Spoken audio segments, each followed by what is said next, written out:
ALLATRA Global Research Center presents. We are seeing people being diagnosed earlier compared to 50 years ago. We are seeing people being diagnosed with more aggressive disease of various kinds. And we are seeing people having worse outcome compared to what they used to.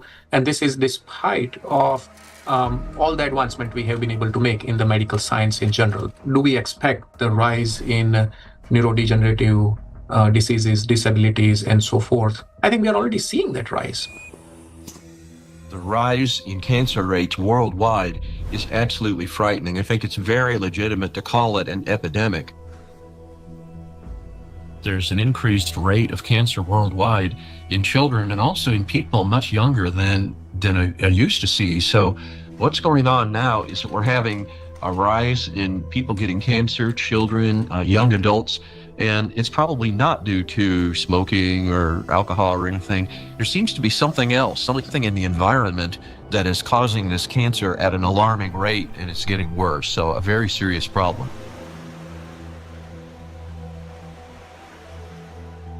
Diseases are emerging early in life.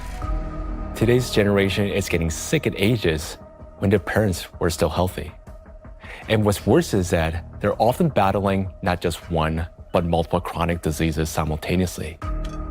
How can this be happening despite all the advances in modern medicine? What if behind this rapid global decline in human health, there lies a hidden factor, one that we've overlooked all along? Nanoplastics, a threat to life. We're talking about microplastics, tiny particles that can't be seen with the naked eye. They're much thinner than a human hair, extremely fine. From the molecular level to the scale of entire ecosystems, understanding microplastics is crucial for protecting the biosphere and public health. I was also surprised that it took so long, to people to recognize that's a problem, because this plastic production increased super high in the 1950s, and we have now, I guess, something between 400 and 500 million tons of plastic production every year, and this keeps accumulating, in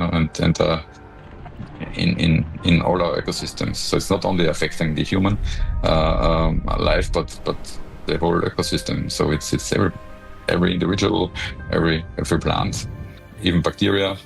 They take them up. So that's something which we have to take into account. The fact that it now pervades from our deepest ocean to our highest mountain, that it's present in more or less every living sample that scientists have looked at, and in some populations in considerable proportions, and that it's now pervading, our food, drink, and the air we breathe, to me, is quite concerning. The science has clearly, without a doubt, shown that these chemicals, these particles are very harmful for us in various ways, not just one organ system, but all organ systems are affected. Plastic symbolizes progress, a triumph of human ingenuity, a material that is light, strong, and built to last forever. Yet, as humanity, we miss something crucial. We fail to notice how the very material created to improve our lives began instead to endanger them. Unfortunately, people often underestimate the true threat posed by plastics. Many think of it merely as an environmental problem. Bottles scattered on beaches, debris floating across the sea. And yes, these do pollute our planet. But large plastic pieces alone cannot destroy the entire biosphere, including humanity, unlike the microscopic particles they eventually become. This plastic bottle, in this form, it poses no immediate danger. But everything changes once this solid object disintegrates into masses of microscopic fragments. If this half-liter bottle were broken down into plastic particles just 1 micrometer in size, it would create roughly 10 trillion of them. And if all those particles were to penetrate the cells of a human body at once, this single bottle, in the form of nanoparticles, would destroy a person within minutes. Micro and nanoplastics are a threat to life itself. And by life, we mean not only human existence, but the very survival of the entire biosphere. Scientists are sounding the alarm that even today, exposure to these particles is leading to deterioration of health, as well as physical and cognitive decline across humankind. A growing body of research links micro and nanoplastics to the development of diseases, genetic mutations, and the rise of antibiotic resistance. Some researchers even associate tiny plastics with climate anomalies, natural disasters, and increase in seismic activity as trillions of microscopic particles interact with the environment. Over time, they could create uninhabitable zones across our planet. And all of this begins with a simple chain reaction. When plastic, like this very plastic bottle, breaks down into micro and nanoplastics.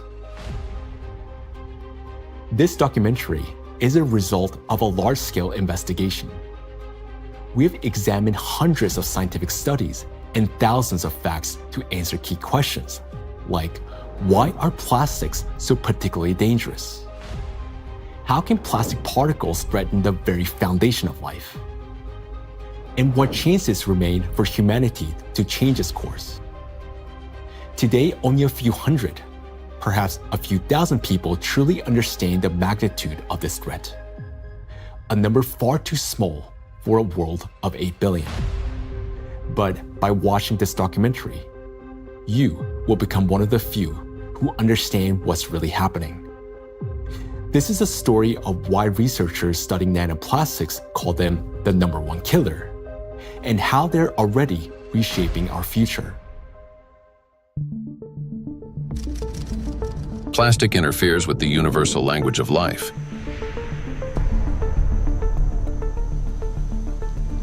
We are living in an era when life on Earth is disappearing faster than ever since the age of the dinosaurs. Currently, the extinction rate of species is 1,000 times higher than the natural extinction rates, making our time one of the most devastating periods in all of history in terms of biodiversity loss. The sixth mass extinction is already underway. The modern world is plunging into a biological collapse, like the ones in the past that wiped out up to 90% of all living creatures on the planet. While past global catastrophes were driven by volcanic eruptions or meteor impacts, today a new factor has joined these forces of nature. An invisible enemy created by humans, capable of destroying all life. Plastics are everywhere.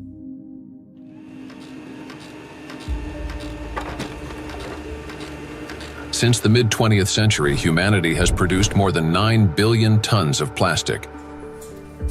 A material that was meant to make life easier, but has instead become a deadly trap for nature and for humanity. It is well established that most plastic is never recycled.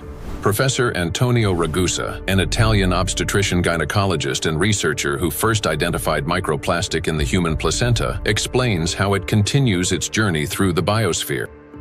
Of the millions and millions of tons of plastic we produce, less than 10% gets recycled. More than 90% is dumped into the environment. And when plastic gets dumped into the environment, it slowly breaks down into smaller and smaller particles, eventually becoming very small, microplastics, or even tiny nanoplastics. These particles travel down rivers, reach the seas, spread throughout the oceans, and enter the fish we later eat, so they end up back inside us. The problem of microplastics has long been observed in ecosystems across the globe. Professor Sedat Gündoğdu of Çukurova University in Turkey, founder of a research group on microplastics and expert in marine biology and Mediterranean microplastic contamination, speaks about this growing concern. I'm working on fish biology mostly. I was working on fish biology since 2016. During my PhD study, I recognized that all the sampling location that we work for biodiversity fully polluted with plastics, not only microplastics, because first we realized that the main problem is plastic itself. Today we are accustomed to hearing the word microplastic. But there was a time when this term simply didn't exist. Professor Richard Thompson is a marine biologist at the University of Plymouth, director of the Marine Institute, officer of the Order of the British Empire, and fellow of the Royal Society. In his work, he was the first to describe microscopic plastic particles in the marine environment, laying the foundation for an entirely new field of research. When I started to teach, I set the challenge to some of my students. They went out onto the shoreline, they collected samples of sand, and we started to look at them under the microscope. And from the very first samples, we could see pieces that did not look like sand grains, brightly coloured pieces, red and blue. And it was then almost a kind of forensic journey to confirm their identity. And we confirmed that they were indeed plastics. We showed that they were present around the UK in a range of different habitats, in sediments and in the water column. And interestingly, in that first paper in 2004, my first paper on the topic, we used the term microplastics. And the term hadn't been used in this context for truly microscopic pieces before. There had been, and we referenced them in our paper, some studies of small pieces of plastic before, but we went smaller than anybody else. We showed this bioavailability. We showed the temporal trend of increasing over time. The ocean is the main reservoir of plastic accumulation. It already contains more than 200 million tons of plastic waste, and this amount continues to grow every day. It is important to understand that plastic does not disappear. Under the influence of sunlight, waves, salinity, and mechanical friction, it breaks down into microplastics and nanoplastics. Microplastics are plastic particles smaller than 5 millimeters in size, while nanoplastics are smaller than 1 micrometer, about 1,000 times thinner than a human hair. There are about 350 trillion microplastic particles in the surface layer of the ocean alone. Yet the real number is far greater. Scientists estimate that roughly 90% of nanoplastic particles are too small to be detected by current analytical instruments. As water evaporates from the surface of oceans and other bodies of water, microplastic particles rise into the atmosphere together with the water vapor. Dr. Dusan Materic, an environmental analyst at the Helmholtz Center for Environmental Research, Germany, leads a research group dedicated to the study of nanoplastics. Dr. Materic investigates atmospheric nanoplastics at the Sonnenblick Observatory in Austria, the oldest high-altitude research station in Europe. And for those nanoplastics that fragments from big fibers, because of UV weathering, because of just mechanical forces, those shredding nanoplastics are much more potent to stay in the air for a long, long period, and that means picked up and brought even here at 3,106 meters above sea level. So what we discovered is that we have nanoplastics across all the stations, and we have nanoplastics even in the deepest ocean environment, and our deepest point is below 5,000 meters. Micro and nanoparticles in the atmosphere can travel thousands of kilometers, crossing from one continent to another. This is noted by Dr. Elke Ludewig from Austria, who heads the Sonnenblick Observatory and the European Center for Cloud Ambient Intercomparison, where the transport of these particles and the effects of this process are recorded. We know from different cases that we have really long transports of particles from, for example, Japan up to here, or Canada, for example. There are two examples I can tell you. The one is the accident in Fukushima. It took about 11 days until aerosol particles with a higher radiation received the Sonnenblick Observatory. Another example was in 2025, on the 9th of June, there was a kind of transport, an air mass from Canada received the station here. We could see it in the sky. Of course, we could see it in our data that we had higher aerosol concentration, but the really impressive moment was, and that's why it's also important to have stuff up here, we could really smell the burn in the air. And this lasts for the whole day. So there you can see how intense effects somewhere on the globe, especially on the North Hemisphere, can be, and it's still transported hundreds of kilometers around the North Hemisphere, and we can measure it here and show what it is. Atmospheric micro and nanoplastics then return to Earth with precipitation, falling with rain or snow and settling in forests, on farmland, and across grasslands, where they seep into the soil and penetrate plants. This is happening all over the planet, in both the northern and southern hemispheres. Liliana Cáceres Sanchez, MSc in Science, Technology and Health, a biologist specializing in ecotoxicology and environmental protection, and a researcher at the Center for Research in Exact Sciences and Engineering at the Bolivian Catholic University San Pablo, notes that microplastics are present in natural environments, in living organisms, and in food products. In recent years, we've conducted analyses of soil, air, and both surface and groundwater in Cochabamba. We have also examined lakes and lagoons, and in all of these samples, we have found microplastics. The fact that we found microplastics even in areas with no human presence suggests that microplastic particles are actively moving through the environment.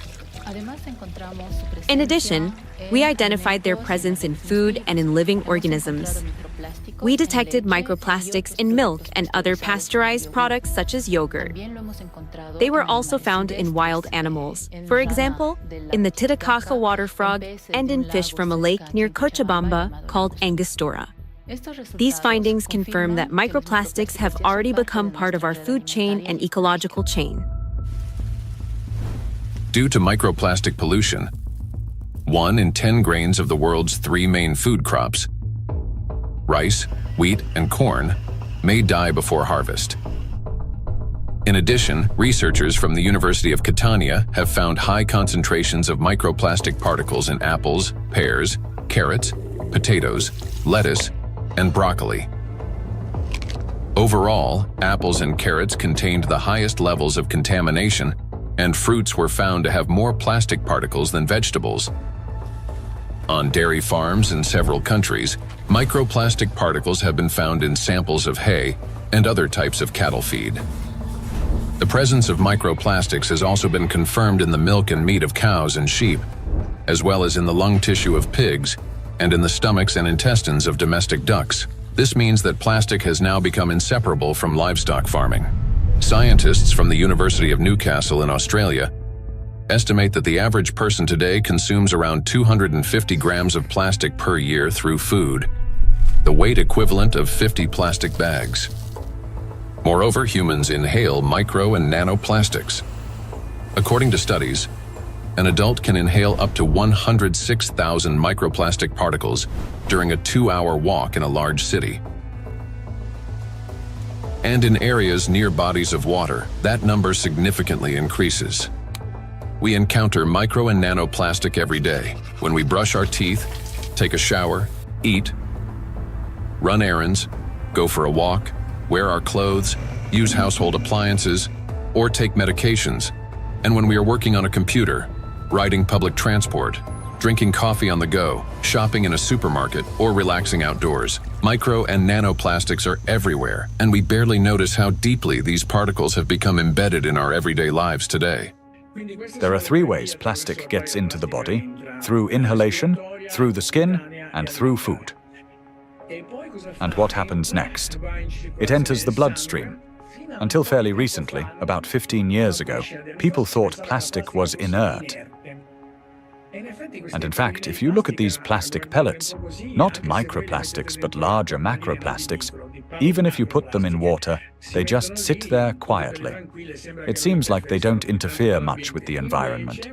But once they break down into micro and nanoplastics, they get into the human body through those 3 pathways, enter the bloodstream, and from there reach all the parenchymal tissues, that is, the organs, kidneys, liver, heart, arteries, veins, placenta, breast milk. Micro and nanoplastics have already become an inseparable part of the human body. They accumulate in the tissues of the intestines, heart muscles, and in the endocrine and reproductive organs, disrupting their functions. There isn't a single place in the human body they cannot penetrate. Studies show that the highest concentrations of nanoplastic have been found precisely in human brain tissue. Professor Lucas Kenner, a pathologist, cancer researcher, director of the Christian Doppler Laboratory for Applied Metabolomics, and scientific director of the Micro-1 project studying microplastic and its effects on health, explains how micro and nanoplastic particles can evade the body's defense mechanisms and reach the brain within just a few hours. And we found out that particles which are in the bloodstream and cover themselves with cholesterol molecules, they easily can enter the blood-brain barrier, which is a very strict body barrier and protects the brain from toxic outside or even therapeutic substances. So it's, it's difficult, for instance, to treat brain tumors because the blood-brain barrier is so strict also for medications. But particles can enter quickly because they cover themselves with molecules will help them enter the blood-brain barrier. And this is for me, it was really very striking to see that, that these particles in 2 hours after we give them an oral gavage, they're already in the brain. Scientists at the University of New Mexico have found that in every gram of brain tissue in middle-aged individuals, there are about 4,900 micrograms of plastic. This means that today, around 0.5% of the human brain is composed of plastic. Simple calculations show that the human brain contains on average around 7 grams of plastic, roughly the weight of a plastic teaspoon. And such a teaspoon is already inside the human head. It is well known that micro and nanoplastics are dangerous because of toxic chemical additives they contain, such as phthalates and bisphenols. Treating diseases associated with just 3 chemicals of the most toxic additives found in plastics costs humanity $1.5 trillion a year. But this is only the tip of the iceberg, as overall more than 16,000 chemical compounds are used in the production of various types of plastics, each carrying its own potential risks to human health. Yet there is another factor, one far more dangerous and still vastly underestimated, in how nanoplastics affect the human body. It is precisely this factor that allows nanoplastics to easily penetrate the body's protective barriers, and once inside, they are virtually impossible to remove. The destructive impact of plastics at the chemical level has already been examined in another documentary, A Trap for Humanity, part of which focused on the toxic additives in plastics and their devastating effects for human health. Now, the dangers from chemicals are, of course, the most visible and widely discussed part of the problem. But as our investigation continued, we realized that the true danger of plastics lie beyond the chemistry, extending much deeper into the realm of physics. To understand why plastic particles are so dangerous, we must first understand their unique physical properties. Unique properties of plastic. At the micro and nanoscale, plastic particles acquire new physicochemical properties. They can retain surface charge for longer periods and interact with electrostatic fields and other molecules. In this sense, micro and nanoplastics can be compared to an electret, a material that accumulates static electricity and holds it for an extended time. Moreover, plastic particles not only retain an electrostatic charge, but can also recharge it. This occurs through the triboelectric effect. That is, when plastic comes into contact with or rubs against other surfaces, including fabrics, cells, and liquids. In other words, plastic particles can recharge themselves, restoring their electrostatic charge again and again. To understand how the properties of plastic differ from those of other materials, we conducted a simple experiment. Here, inside transparent plastic cups, we suspended several objects made of different materials: a metal needle, a wooden matchstick, a copper wire, and a strip of magnesium. Now, while these objects remained motionless when a plastic rod was brought close, everything changed dramatically when we rubbed the plastic rod against the wall. That is, all the suspended objects began swinging and moved toward the rod. So, what caused this reaction? The answer lies in the electrostatic charge that formed on the plastic surface. For example, a wooden rod, unlike plastic, cannot hold such a charge. Even after rubbing it with wool, the material caused no movement. The same was true for metal scissors, which showed no effect until the material touched a magnet. Only then did the metal needle respond. So this experiment clearly shows how material responds differently to electric and magnetic fields. Now, plastic stands out among other materials because it can not only accumulate, but also retain electrostatic charge for a prolonged period. This is distinct from wood, which quickly dissipates charge because of its moisture content, and therefore has little effect on other nearby objects. It's a dielectric material. Metals, on the other hand, do not hold charge but quickly redistributes it across their surface. They're conductors. Magnets, meanwhile, create magnetic rather than electric fields and thus cannot attract electrically neutral objects in the way a charged plastic can. So this is what makes electrostatically charged plastic so dangerous. It is an invisible force capable of changing everything around it. Once charged, plastic can attract even neutral particles, disrupting many natural physical processes. And as plastics breaks down into smaller fragments, micro and nanoplastics, it doesn't lose its properties. In fact, the impact of plastic on the environment and living organisms only intensifies as the particles become smaller. It's the charge that makes plastic especially dangerous to all life on our planet. Therefore, plastic cannot be regarded as passive waste.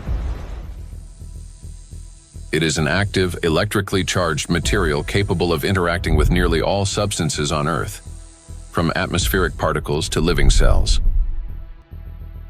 The smaller the plastic particle, the more active it becomes, and the more dangerous its impact.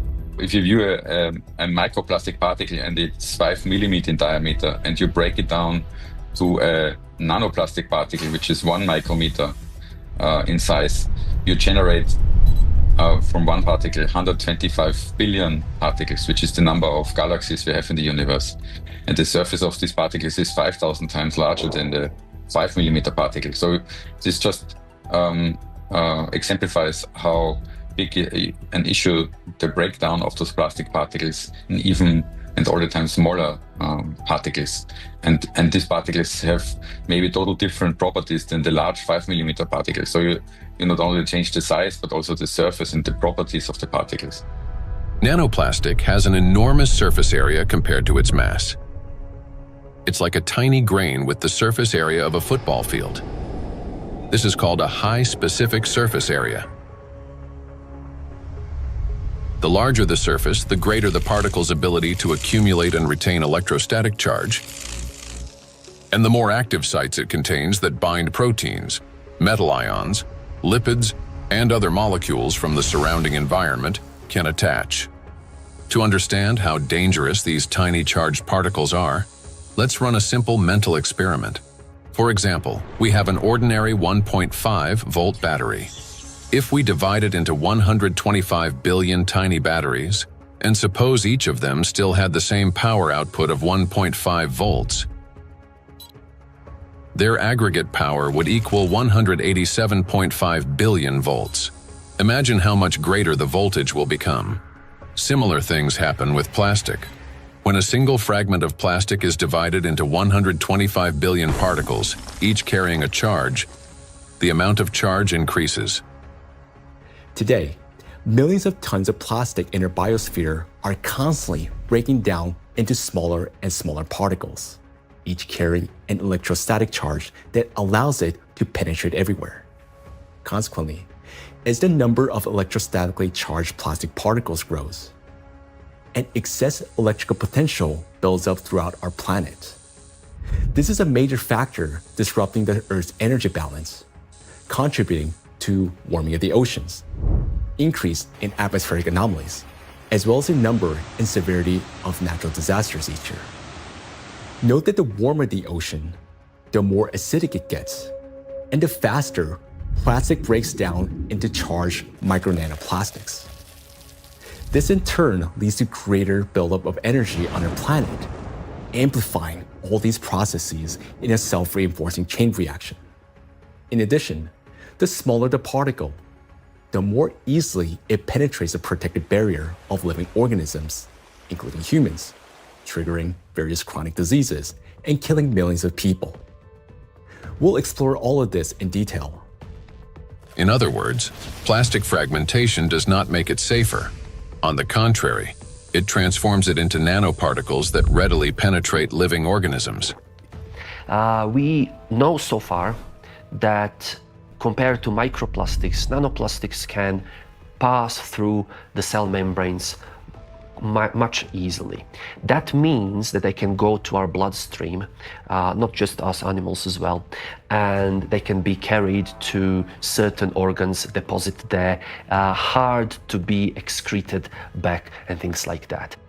This is why nanoplastic is far more dangerous than microplastic, as its capacity to accumulate electrostatic charge is significantly greater. Due to their electrolyte behavior and small size, plastics do not remain inert particles. They become charged and transform into trillions of micro and nano killers. It is through this charge that tiny plastics can penetrate deep into the living tissues and even destroy them. Today, these particles are everywhere, and they're already interfering with the delicate electrical processes in nature. Now, we often think of electricity as something artificial, confined to light bulbs, batteries, and wires. But in reality, electrical impulses are the very language of life. That is, they enable the entire biosphere to function.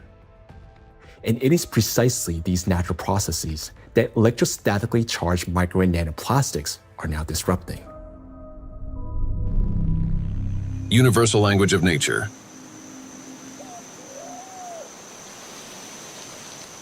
The universal language of nature is invisible, yet it is what connects all living beings into a single whole. Forests. In forests, tree roots are linked with fungal networks, forming a complex and interconnected system beneath the soil that scientists call the wood wide web. This network not only distributes water and nutrients, but also enables plants to exchange information. Plants communicate in two major ways: chemically, by releasing specific molecules, and electrically, by sending electrical signals similar to nerve impulses in animals and humans. For example, when insects attack, a tree generates an electrical signal that triggers defensive responses. This signal can travel through roots into the fungal network, reaching other trees. A similar effect was detected by scientists during a solar eclipse. The bioelectric signals of trees began to synchronize, forming a single impulse. The oldest trees responded first, as if they remembered such events, and were warning the younger ones. Through electrical signals, plants can coordinate their growth, warn each other of danger, adapt collectively to stress, and even store shared memory. It is precisely this finely tuned system that is now being disrupted by micro and nanoplastics. Today, forests have become vast reservoirs of microplastics. Research shows that forests capture microplastic from the atmosphere.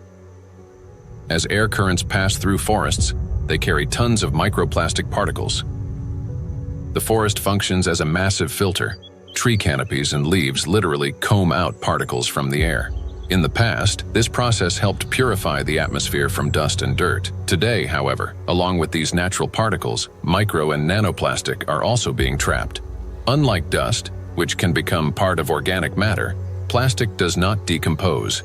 It remains in leaves, accumulates in soil, and persists in forest air.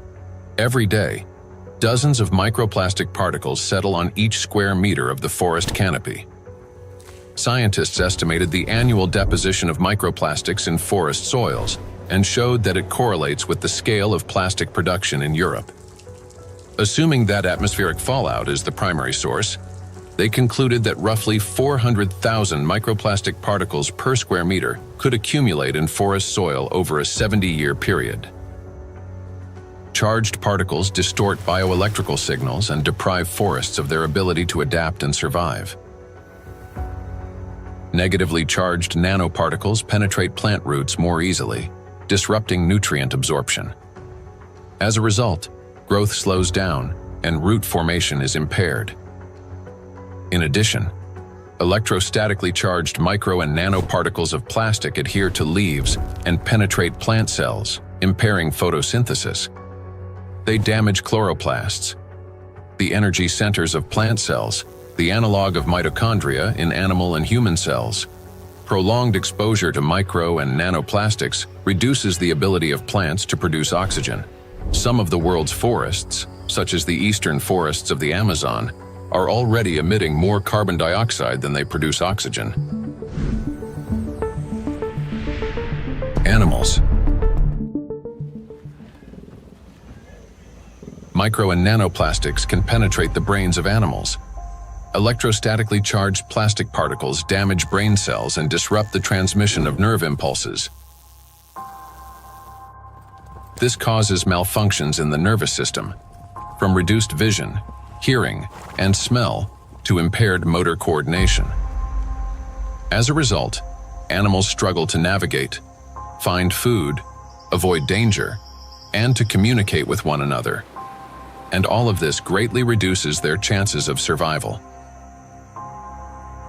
These effects mirror the early signs of neurodegenerative diseases in humans. According to the Worldwide Fund for Nature, over the past 50 years, the global population of wild animals has declined by nearly 70%.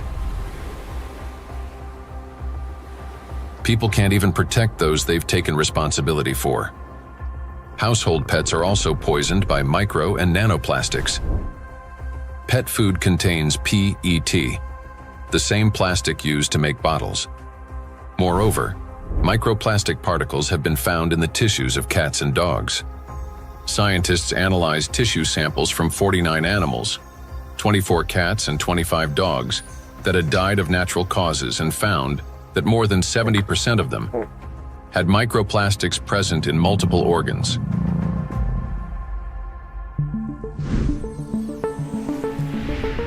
Insects.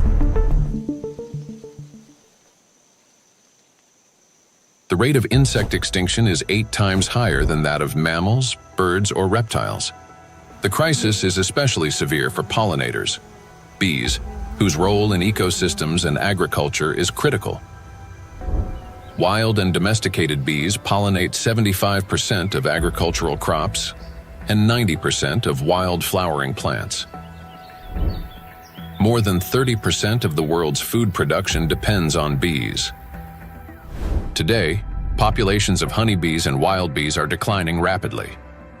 If this trend continues, half of all bee populations may disappear within the next decade. The disappearance of bees means the loss of the link that connects plants and food, nature, and humanity.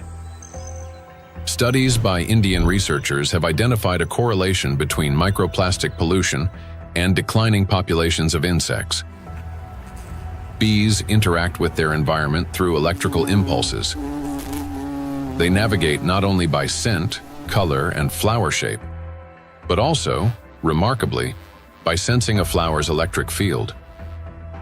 When a bee approaches a flower, they communicate through the electrical field.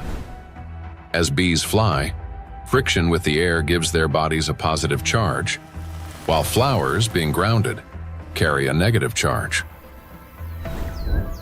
This difference creates an electric field that allows pollen to transfer to the bee even before it lands. Experiments have shown that bees can distinguish flowers by their electric fields, associate specific electrical signals with the presence of nectar, and even determine a flower's freshness by the strength of its residual charge. After a flower has been visited, its electric field weakens, and other bees can read the signal that the flower contains less nectar. Moreover, the bee's own electric charge can stimulate a plant to release fragrance, attracting even more pollinators. Thus, an entire electrical communication system operates between bees and flowers. The electrostatic charge carried by micro and nanoplastics distorts these electrical impulses, affecting the bee's brain and nervous system. As a result, bees can no longer recognize flowers, locate nectar, find its way home, or identify members of their colony. Even the smallest doses of microplastics can be lethal to bees.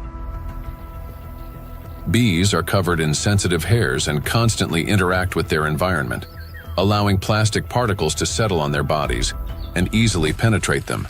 One of the leading experts studying the impact of microplastics on insects is Professor David Baraki, PhD in ecology and animal ethology, biologist, and head of the Cognitive and Behavioral Ecology Lab, B-Lab, at the University of Florence. We already know from our studies and studies from other colleagues that, for instance, the microplastic can affect the gut microbiome. So if they fill with microplastics, this can generate dysbiosis, or the microbiota can be affected. In the same way, we found that it can affect the immune response.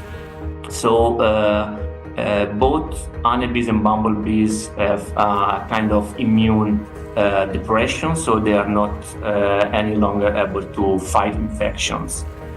And they can also show altered behavior. So, for instance, again, learning and memory is affected, and polyethylene doesn't seem to harm too much honeybees, and polyestyrene had a strong impact not only on survival but also on learning and memory. So in our experiment, we really found that this polymer, concentration that we probably can find in environment, can actually impair memory formation and memory retrieval. And this is, of course, alarming because for honeybees, it's, as I said, it's very, very important to have a good learning and memory capabilities. When microplastics enter a bee's body through food or air, they damage the intestine, disrupt metabolism and reproductive function, weaken the immune system, and alter their behavior, even to the point of losing the ability to navigate.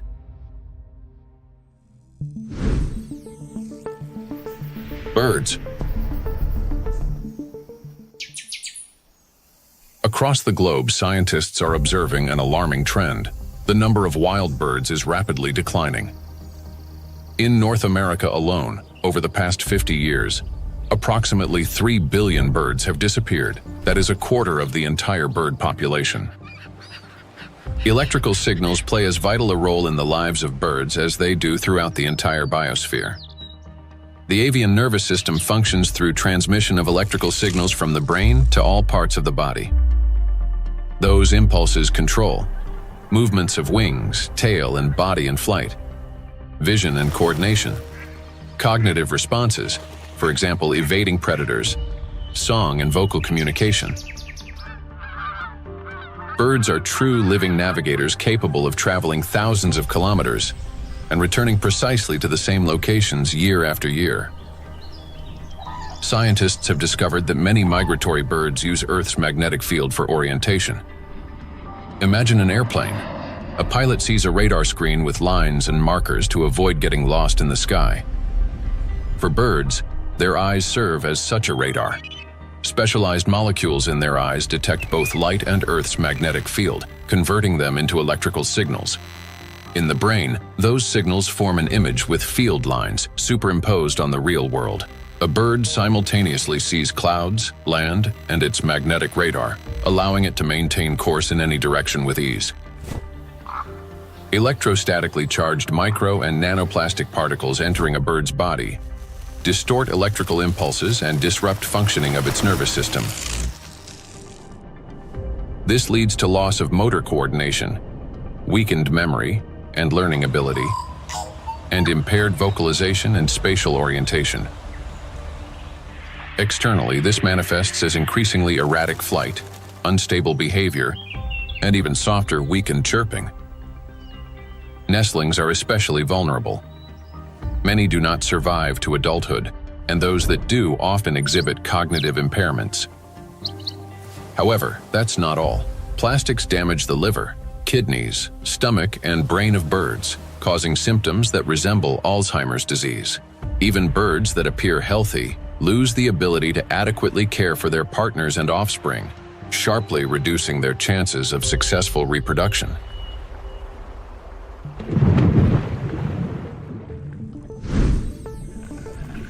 Marine life.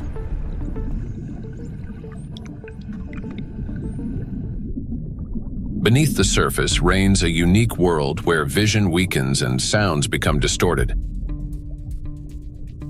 In such conditions, marine life perceives reality differently. Through electroreception, the ability to sense faint electric fields and navigate by them. Predators such as sharks can detect tiny electrical impulses produced by muscle contractions and the heartbeat of their prey. Even if a fish remains motionless and hidden in sand, its bioelectric signals reveal its location. All living organisms in water generate continuous bioelectric fields due to ion flow across their skin. Those fields are subtly altered when the animal moves or when another living being appears nearby. Electrical impulses are an inseparable part of life itself, even underwater. Electrostatically charged micro and nanoplastics can distort or block those signals, which makes marine creatures especially vulnerable.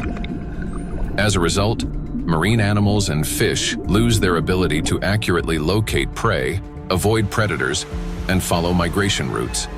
This threatens their survival and leads to population declines. Furthermore, fish exposed to microplastics exhibit a wide range of toxic effects, from immune system dysfunction to altered blood composition. Signs of neurotoxicity, growth retardation, and reduced reproductive capacity have also been documented in fish.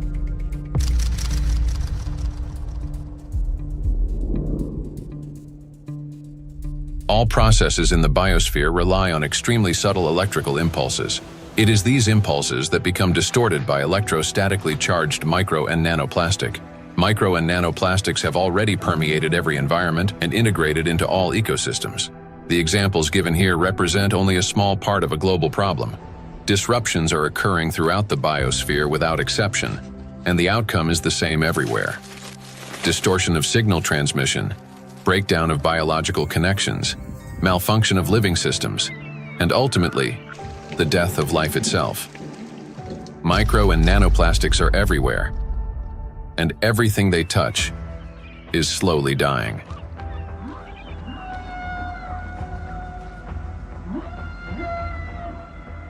Charged micro and nanoplastics disturb the natural biological impulses that form the very foundation of life. Gradually, they erode the mechanisms that allow the biospheres to exist and interact. This decay begins from within, slowly, almost imperceptibly, yet inevitably. Even what appears healthy and alive today is already contaminated by micro and nanoplastics. Today, so many of these particles have already accumulated on our planet that they will be enough to destroy the entire biosphere several times over. And their numbers continue to grow each day. Nature is not merely a habitat. It's our breath, our nourishment, and our protection. Humanity can survive without technology, but not without air, water, and living organisms. When life on Earth dies, humanity dies with it. The truth is that we do not exist separately from nature, no matter how much we try to convince ourselves otherwise. We're part of it. So you have probably guessed who we're going to talk about next. Yes, about us. Impulse of life. For humans, just like for all living beings in the biosphere, electrical signals are the pulse of life. The human body is, quite literally, an electrical system. The brain thinks with the help of electrical impulses. The heart beats because cells transmit electrical signals to one another, and muscles contract when they receive signals from the nervous system. Neurons play a key role in coordinating all body functions by generating and transmitting electrical impulses. How an electrical impulse is generated in neurons? Every neuron has a membrane with the so-called gates, ion channels. When a signal needs to be transmitted, some of these gates open, and ions begin moving quickly into or out of the cell. This flow of ions changes the membrane's electrical charge, creating an electrical impulse. The impulse travels along the neuron and transmits information further to other cells.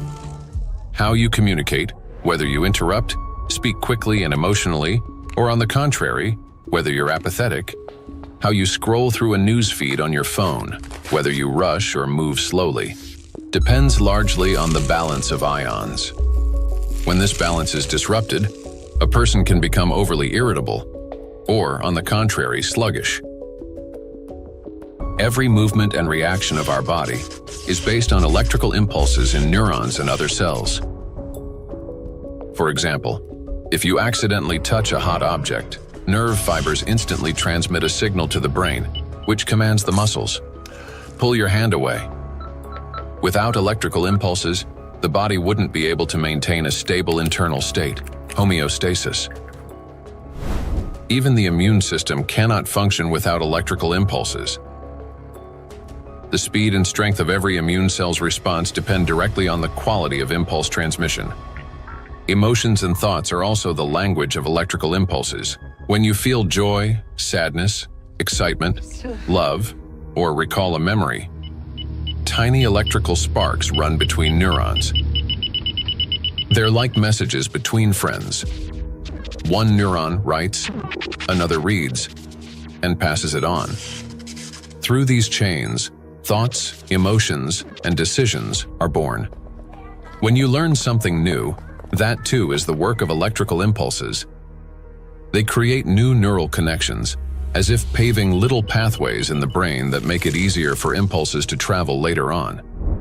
Even at the very beginning of life, when a sperm cell fertilizes an egg, an extraordinary phenomenon occurs. This contact triggers a cascade of biochemical reactions, including the release of billions of zinc ions. This impulse acts like a start button that activates the egg and initiates the very process from which the future embryo begins to develop. We rarely think of ourselves as electrical systems, yet that's exactly how our bodies function. Nature created a perfect design in which countless vital processes and interactions occur through electrical impulses. But there was one thing that nature could not have foreseen: that humans would create an enemy capable of infiltrating and disrupting this perfect mechanism. In studying micro and nanoplastics, we discovered that their most dangerous weapon is invisible. It is the electrostatic charge that these particles accumulate and retain. This charge begins to destroy us from within, starting from the very foundation of life, the cell. Inside the cell, charged nanoplastics cause the greatest harm. They disrupt communications between the cells, trigger self-destruction programs, and deprive cells of their ability to generate energy for sustaining life. The question is, how do plastics do this? How do micro and nanoplastics damage the body's cells?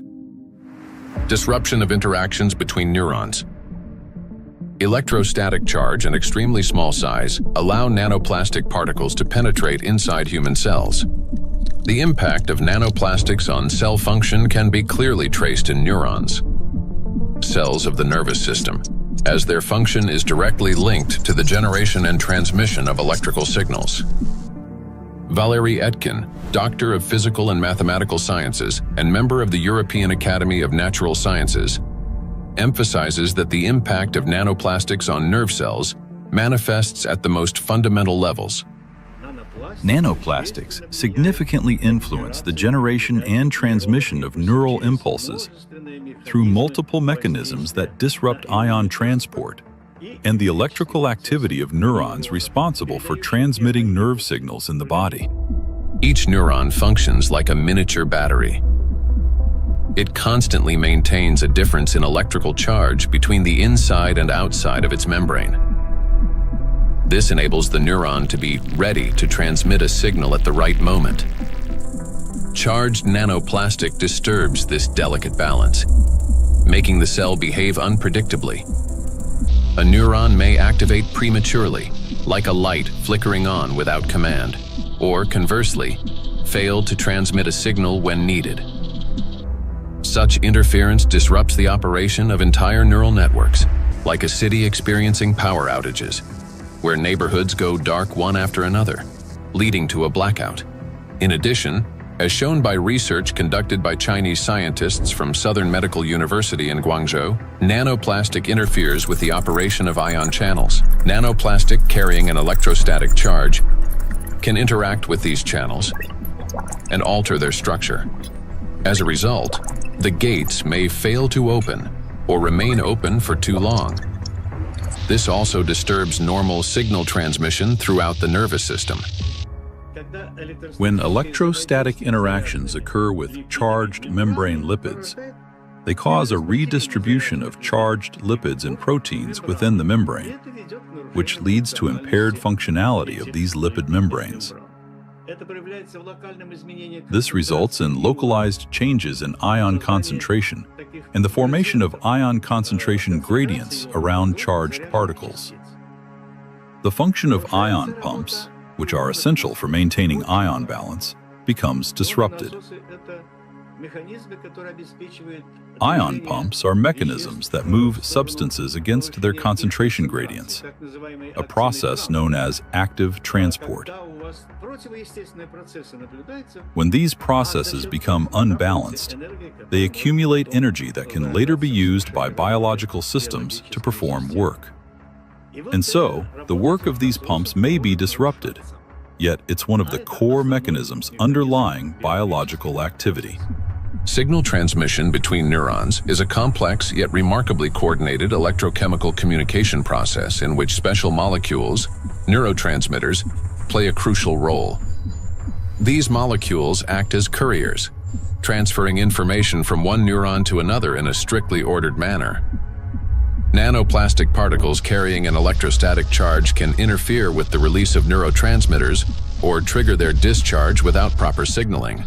As a result, chaotic and false signals emerge in the brain, as if the nervous system can no longer distinguish what messages to send, when to send them, or where they should go.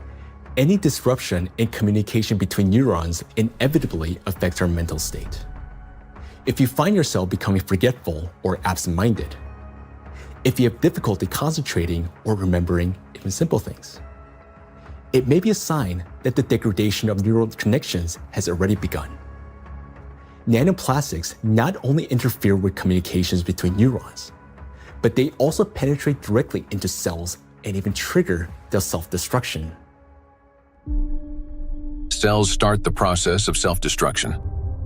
Each cell continuously produces specific molecules known as reactive oxygen species. These molecules participate in processes of growth, division, and programmed cell death. Under normal conditions, their levels are regulated by the cell's defense system, antioxidants, acting as cleaners. Antioxidants rapidly neutralize excess reactive oxygen species, preventing them from damaging the organism. When a cell is exposed to irritants, such as infection, injury, or toxins, it produces elevated levels of reactive oxygen species, which in excess can damage vital cellular structures. This leads to oxidative stress, a kind of chemical assault within the cell.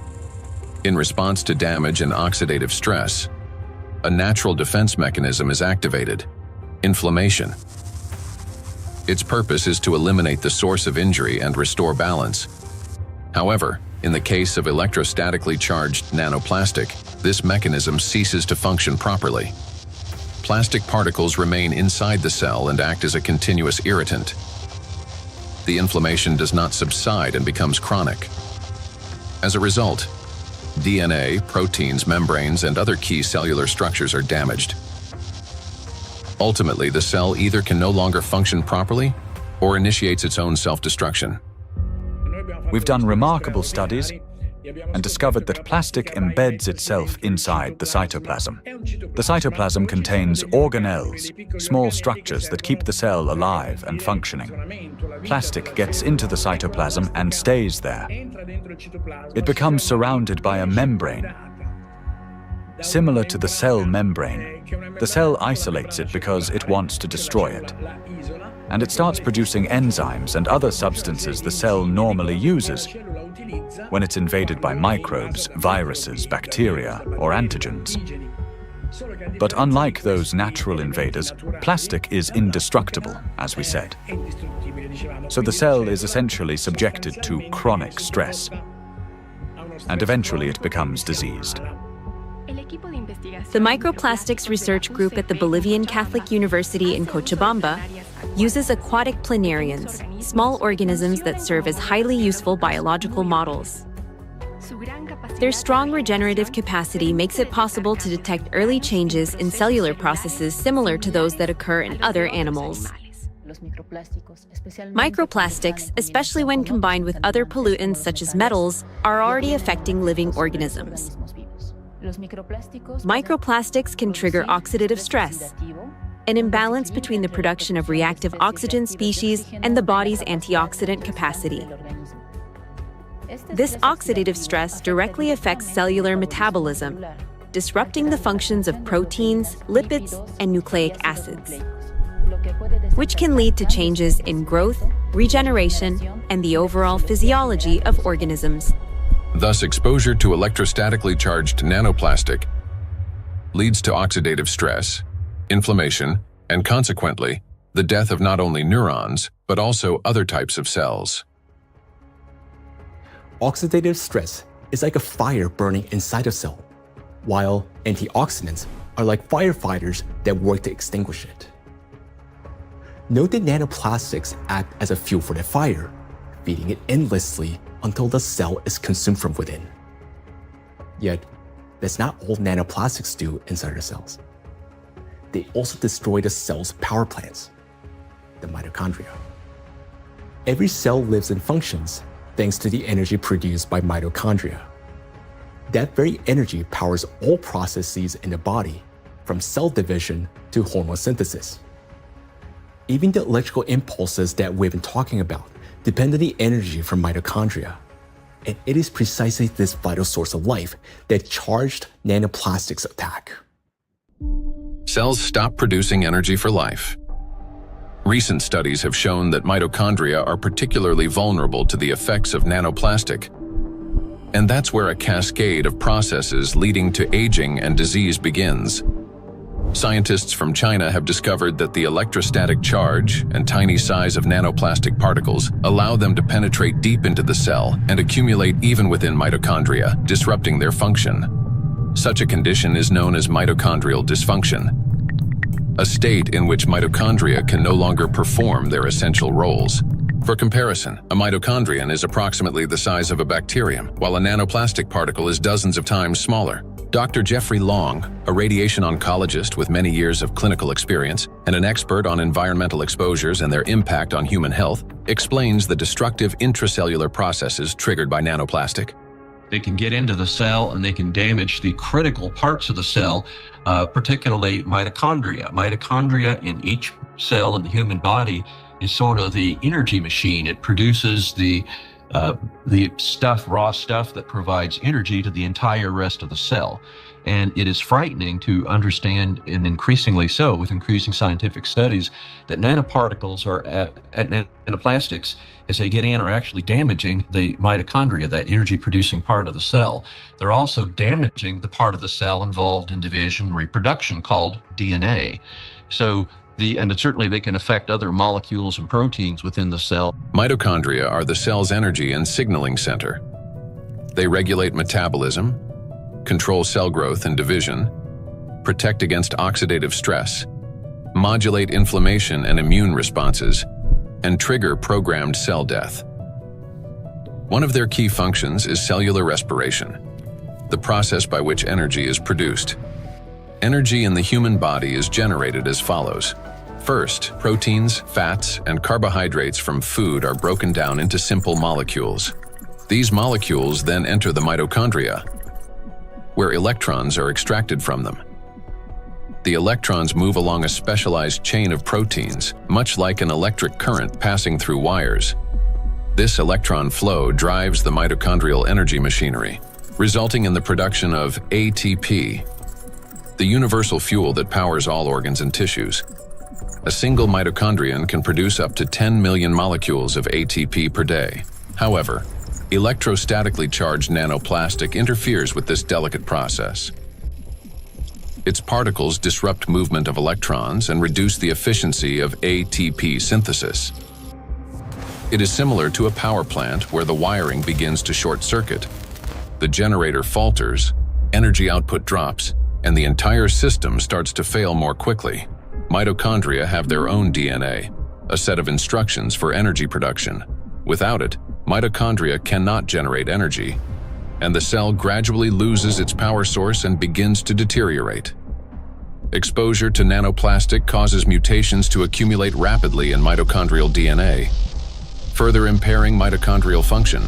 Studies published in 2023 demonstrated that 50 nanometer polystyrene nanoparticles sharply reduce ATP production and increase the number of mutations in mitochondrial DNA. We have studies on this, with dramatic images taken using a scanning electron microscope, as well as a transmission one, where you can actually see plastic destroying the mitochondria, the structures that produce a cell's energy. Chronic exposure to nanoplastic turns cells into a battlefield. Their electrostatic charge prevents mitochondria from carrying out their essential functions, and this disruption marks the beginning of the slow decline of cells, tissues, and organs. We have now seen the key mechanisms by which charged nanoplastic particles damage cells. Each of these processes is destructive on their own, but they also occur simultaneously and amplify one another's effects. This chain reaction unleashes avalanche of damages leading to cell death, and ultimately causing systemic breakdowns and accelerating biological aging. Micro and nanoplastics accelerate aging. We tend to think that aging begins with wrinkles, gray hair, or fatigue. But in reality, it starts deep within the cells, with mitochondrial dysfunction and failures in key biological processes. Over time, damaged and dying cells accumulate, and the body loses its ability to renew itself. Aging is the gradual wear and tear of life's internal mechanisms. Scientists identify several main mechanisms of aging, such as oxidative stress, mitochondrial dysfunction, chronic inflammation, telomere shortening, DNA damage accumulation, epigenetic alterations. These same mechanisms underlie various diseases. When mitochondria can no longer produce sufficient energy, when DNA damage accumulates, and when inflammation becomes chronic, the organism grows increasingly vulnerable. This is when conditions such as diabetes, cancer, heart attack, dementia, and Alzheimer's disease begin to develop, and they all share one root cause: the aging of cells and tissues. Here's the crucial point. Electrostatically charged nanoplastic induces the same processes: oxidative stress, DNA damage, mitochondrial dysfunction, telomere shortening, chronic inflammation, and epigenetic alterations. Thus, electrostatically charged nanoplastic artificially accelerates cellular aging. What once unfolded over decades can now progress many times faster under its influence. And we are already witnessing the consequences. Diseases are becoming younger.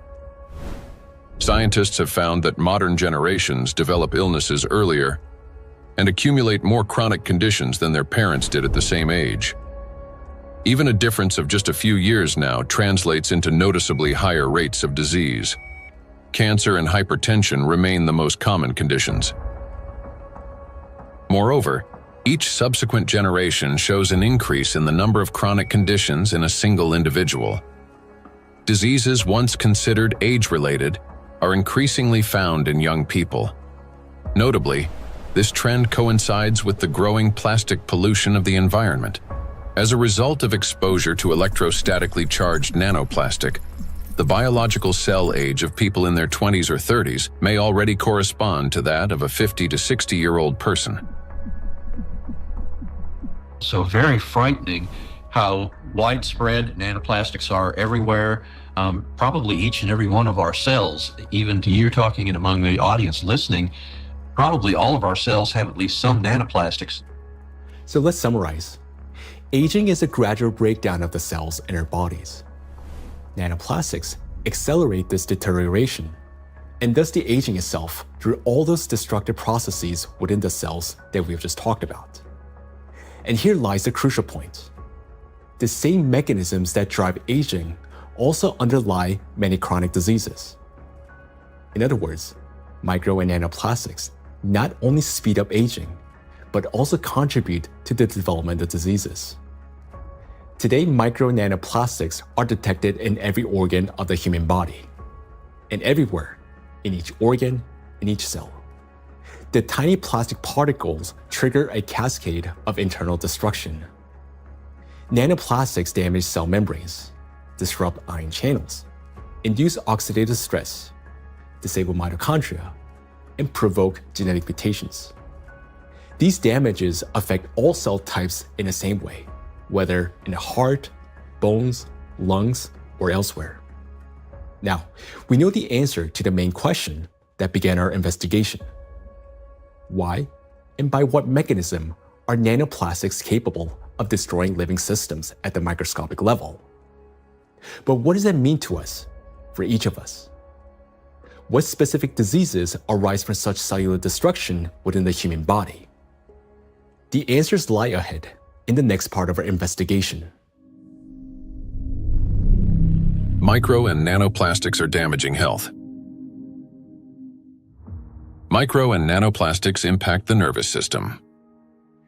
Neurological disorders are the leading cause of physical and cognitive disability worldwide, affecting almost 3.5 billion people. Over the past 30 years, the number of such cases has risen drastically, and scientists project that within the next 2 decades, this figure could double. Since this trend mirrors a surge of plastic pollutions in our environment, it becomes clear why these diseases are becoming more prevalent and why they're increasingly affecting younger population. Now, recall the image of a plastic spoon in the brain. Unfortunately, it doesn't sit there inert or harmless.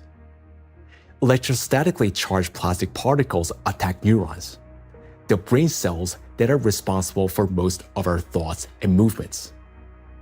Every day and every minute, nanoplastics are silently destroying cells in our brains, and the exposure to these tiny plastics, they never stop. In fact, it continues to accelerate. Consequently, the damage of our neurons lead to severe and often irreversible diseases like Alzheimer's and Parkinson's, multiple sclerosis, epilepsy, stroke, and many others. But neurons are not limited to the brain. They form an extensive network that coordinates and synchronizes the activity of the entire body. And when they're damaged, the autonomic nervous system begins to malfunction, disrupting the function of internal organs. For example, the intestines contain about 500 million neurons, often referred to as a second brain. This vast network plays a vital role in digestion, immunity, and even emotional regulation.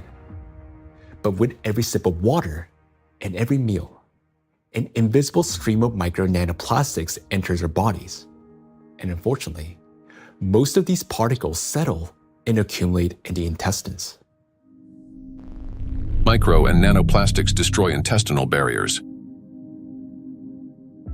The intestine is not just a digestive organ. About 70% of the cells in our immune system are concentrated there, which means its condition directly affects the protection of the entire body.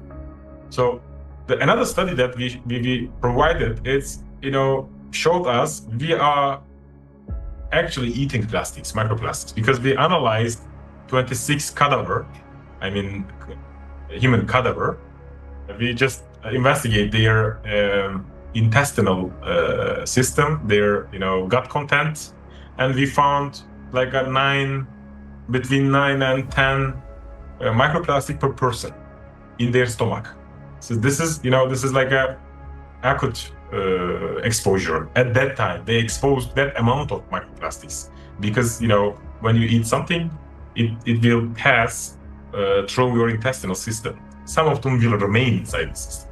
this is what we found. There remain microplastic particles inside the human stomach, because grams doesn't give enough information about exposure, because the particles behave according to their shape rather than their mass, because the definitive transportation feature of plastics or particles is size, because all the human barriers, I mean the gut barrier, intestinal blood barrier, they are selective for size and the type. If they smaller than certain size, like 100 micron, they can pass through through intestinal system to the blood system. The intestinal barrier works like a filter. It allows useful substances, vitamins, nutrients, to pass through and blocks harmful ones, toxins, microbes, and foreign particles. But this entire well-coordinated system is destroyed by electrostatically charged micro and nanoplastics. It damages the cells lining the intestinal walls and weakens the tight junctions between them, making the intestinal barrier more permeable. Microbes, toxins, and plastic particles begin to penetrate the bloodstream from the intestine. In response, the immune system triggers inflammation. The intestine is also the body's second brain. Its walls contain about 500 million neurons that are directly connected to the central nervous system. This connection is called the gut-brain axis. The gut and the brain are connected through the vagus nerve. It is like a direct phone line through which they constantly exchange messages. The brain gives commands to the intestines on what to do, and the intestine informs the brain about their condition. A key role in this communication is played by the microbiota, 100 trillion beneficial bacteria. They produce substances capable of both calming and irritating the nerve endings in the intestinal wall, including those of the vagus nerve. Charged micro and nanoplastics disrupt the balance of gut microbiota. Beneficial microorganisms die, while pathogenic ones begin to multiply actively. When this happens, the communication between the gut and the brain becomes distorted. When nanoplastics enter the intestine, it triggers a vicious cycle of destruction.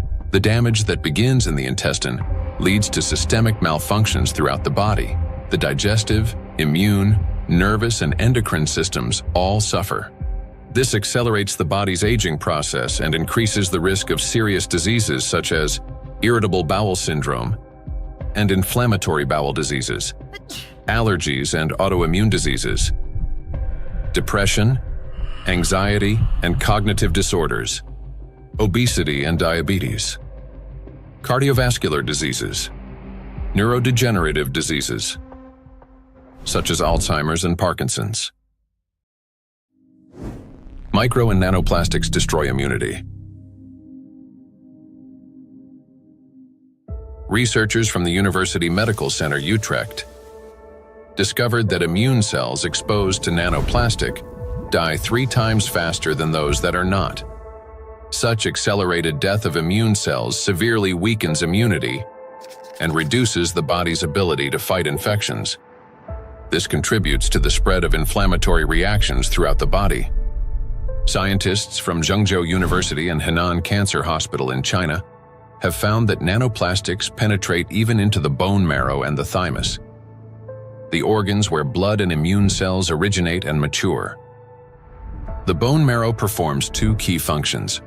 On the one hand, it is a blood cell factory, where red blood cells, white blood cells, and platelets are formed. On the other, stem cells of the bone marrow play a role in regenerating bones, cartilage, muscles, and fat tissue. The impact of nanoplastics on stem cells means damage to the very foundation of regeneration. First, blood formation worsens. Anemia can develop due to a lack of red blood cells. Immunity decreases due to fewer white blood cells. And the risk of bleeding rises because of platelet deficiency. Second, damage to bone cells makes bones more fragile, increasing the risk of fractures and slowing their recovery. Nanoplastics not only destroy the immune system, but through its electrostatic charge, they also create conditions for the reproduction and resilience of pathogens. A study from the University of Illinois showed that positively charged nanoplastic particles increase physiological stress in gut bacteria such as E. coli, making them more pathogenic. The electrostatic charge plays the decisive role here. It is what increases the pathogenicity of microorganisms. At the same time, nanoplastic particles without electrostatic charge did not cause physiological stress in bacteria, and their danger to humans did not increase.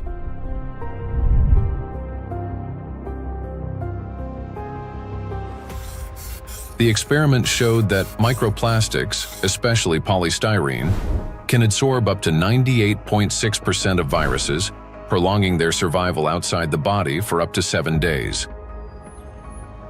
Viruses that normally die under sunlight or oxygen within hours can persist on plastic for 2 to 7 days, remaining on surfaces such as handrails, bottles, and door handles. A single sneeze from an infected person can release up to 200 million viral particles into the air, which can land on any plastic surface indoors or bind with nanoplastic particles in the air and water. Microplastics become an air and water taxi, spreading infection. Once in the bloodstream, charged micro and nanoplastic particles quickly become coated with plasma proteins, forming a biocorona, which masks them as the body's own cells and makes them invisible to the immune system. Antibiotic resistance.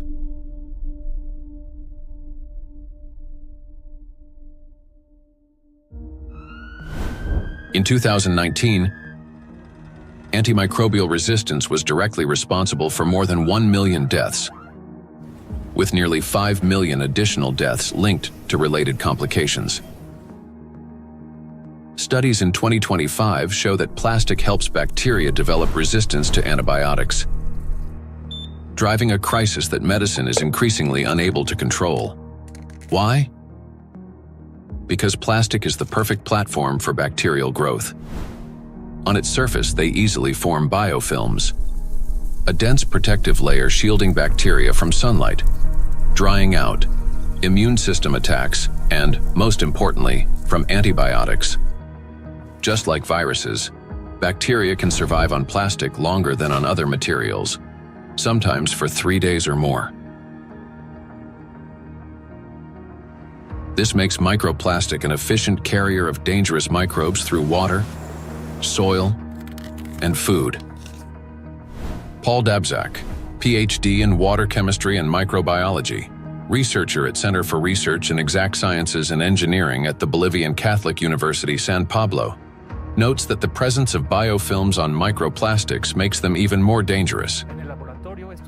In the laboratory, we study how microplastics interact with metals and microorganisms.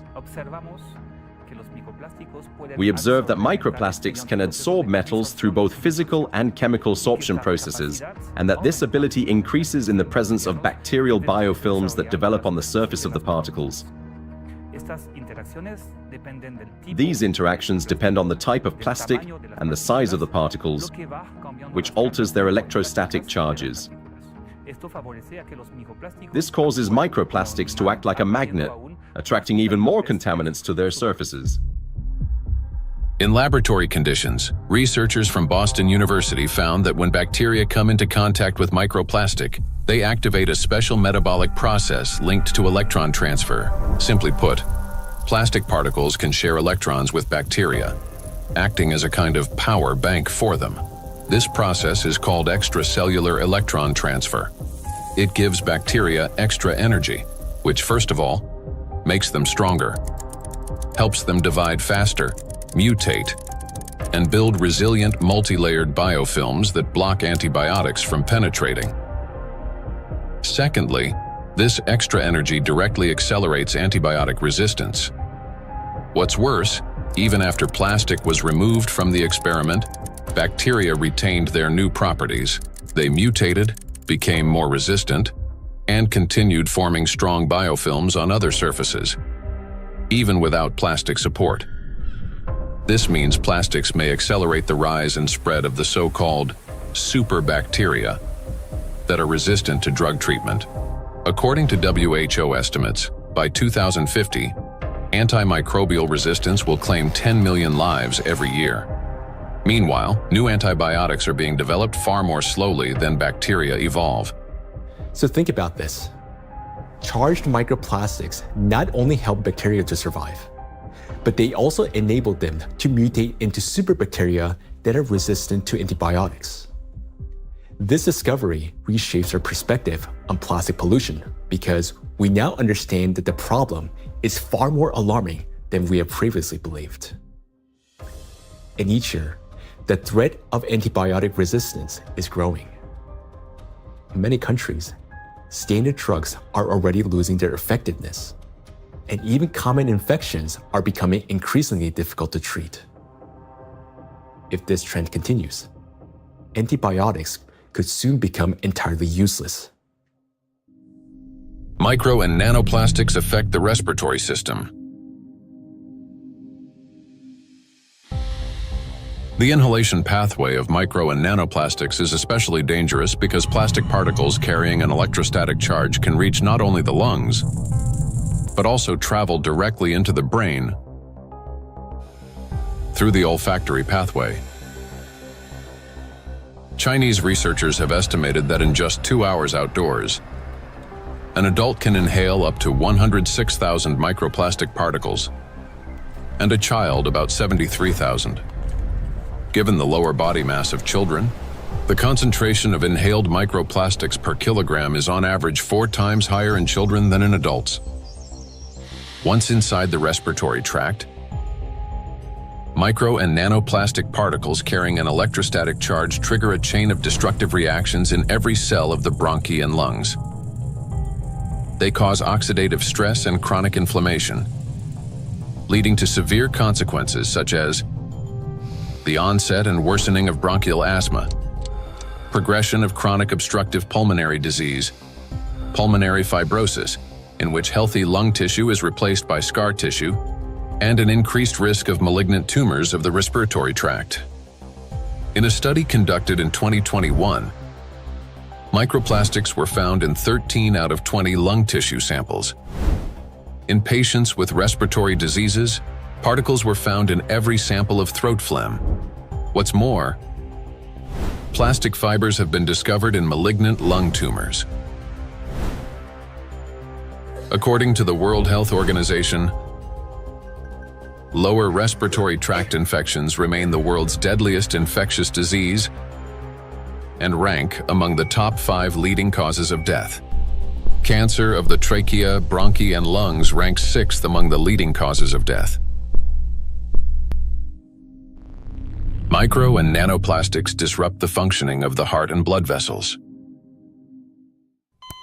Cardiovascular diseases are the leading cause of death worldwide. Despite tremendous efforts by the scientific community to develop and introduce innovative treatments, both the incidence and mortality from these diseases continue to rise. How do micro and nanoplastics damage the heart and blood vessels? The main thing electrostatically charged nanoplastics do is they destroy the mitochondria inside our cells. The heart is one of the body's most energy-demanding organs, and it's the mitochondria, the energy producers, that give it the power for every single beat. And when mitochondria start to malfunction, the heart literally stalls. It no longer has enough energy to maintain a normal rhythm or strong contractions. Heart attacks and strokes remain the world's leading causes of death among all diseases. In this context, it's especially alarming that scientists have found micro and nanoplastics inside atherosclerotic plaques, dense deposits within arterial walls that narrow the vessels and can obstruct blood flow. When a vessel becomes constricted or a clot forms, blood circulation to the heart or brain is disrupted, sharply increasing the risk of a heart attack or stroke. Research shows that when microplastics are present in carotid artery plaques, the risk of these life-threatening events and fatal outcomes rises by 4.5 times. Micro and nanoplastic particles trigger blood clot formation. When micro and nanoplastics enter the bloodstream, they don't simply drift there passively. Because of their electrostatic charge, plastic particles stick to vessel walls and attract blood proteins and cells. These coated particles damage the endothelium, the ultra-thin layer of cells lining the inside of blood vessels. The endothelium is like an intelligent shell of the vessels. It regulates their dilation and constriction, controls blood clotting, and protects against inflammation. However, under the influence of micro and nanoplastics, this system breaks down, leading to chronic inflammation and an increased risk of thrombosis. In addition, electrostatically charged microplastics can interact with blood cells, platelets and red blood cells, disrupting their normal behavior. Under normal conditions, red blood cells carry a negative surface charge called the zeta potential, which keeps them from sticking together and allows blood to flow freely, even through the tiniest capillaries. But when exposed to microplastics, this charge decreases. Red blood cells begin to clump together, blood viscosity rises, and clot formation starts. As a result, clots appear in the vessels, obstructing blood flow, which is especially dangerous for the brain, heart, and eyes. This consequently increases the risk of chronic fatigue, vision disorders, hypertension, heart attack, and stroke. Nanoplastics interact with cell membranes. Positively charged nanoparticles are strongly attracted to negatively charged components, leading to disruption of membrane integrity, for example, in red blood cells, platelets, and endothelial cells. Micro and nanoplastics induce the development of cancer. The rise in cancer rates worldwide is absolutely frightening. I think it's very legitimate to call it an epidemic.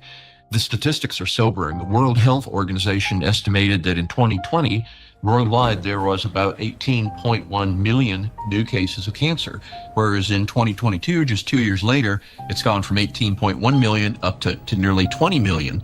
And in fact, according to the World Health Organization, if this trend continues, by 2050, worldwide there's going to be 33 to 35 million new cases of cancer, truly an epidemic and truly a real major health issue affecting every single person everywhere in the world. So yes, that's a huge problem. For a long time, cancer was considered a disease of old age, the result of accumulated DNA mutations, weakened immunity, and years of exposure to carcinogens. But today, because of nanoplastic exposure, mutations can begin to build up in the body at much earlier stages of life. There's an increased rate of cancer worldwide in children and also in people much younger than I used to see. So what's going on now is that we're having a rise in people getting cancer, children, young adults, and it's probably not due to smoking or alcohol or anything. There seems to be something else, something in the environment that is causing this cancer at an alarming rate, and it's getting worse. So a very serious problem, yes. And again, one of the possibilities that could be accounting for this, we'll be talking more about it, is indeed nanoplastics. We observe in the last 30 years that in some countries we observe early onset cancerogenesis, so that tumors are diagnosed more early than previously. So that was like colorectal cancer observed earlier and diagnosed earlier than 30 years ago in average. A key role in tumor development may be played by mitochondrial dysfunction, caused by exposure to nanoplastics. This happens through the accumulation of mutations in mitochondrial DNA and the disruption of normal cell death mechanisms, which together reduce the body's ability to eliminate damaged cells and increase the likelihood of these cells transforming into tumor cells.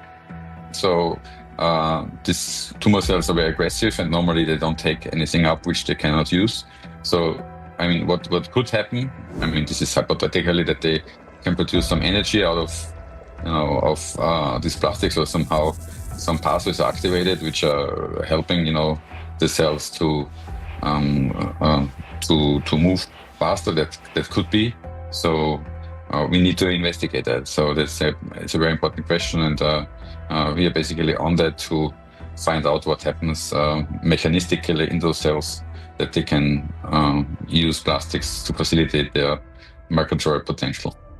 Nanoplastics increase levels of reactive oxygen species in organ cells and tissues, causing oxidative stress that accelerates the growth of cancer cells, helps them spread to other tissues, stimulates formation of new blood vessels, enhances inflammation, and weakens the immune system.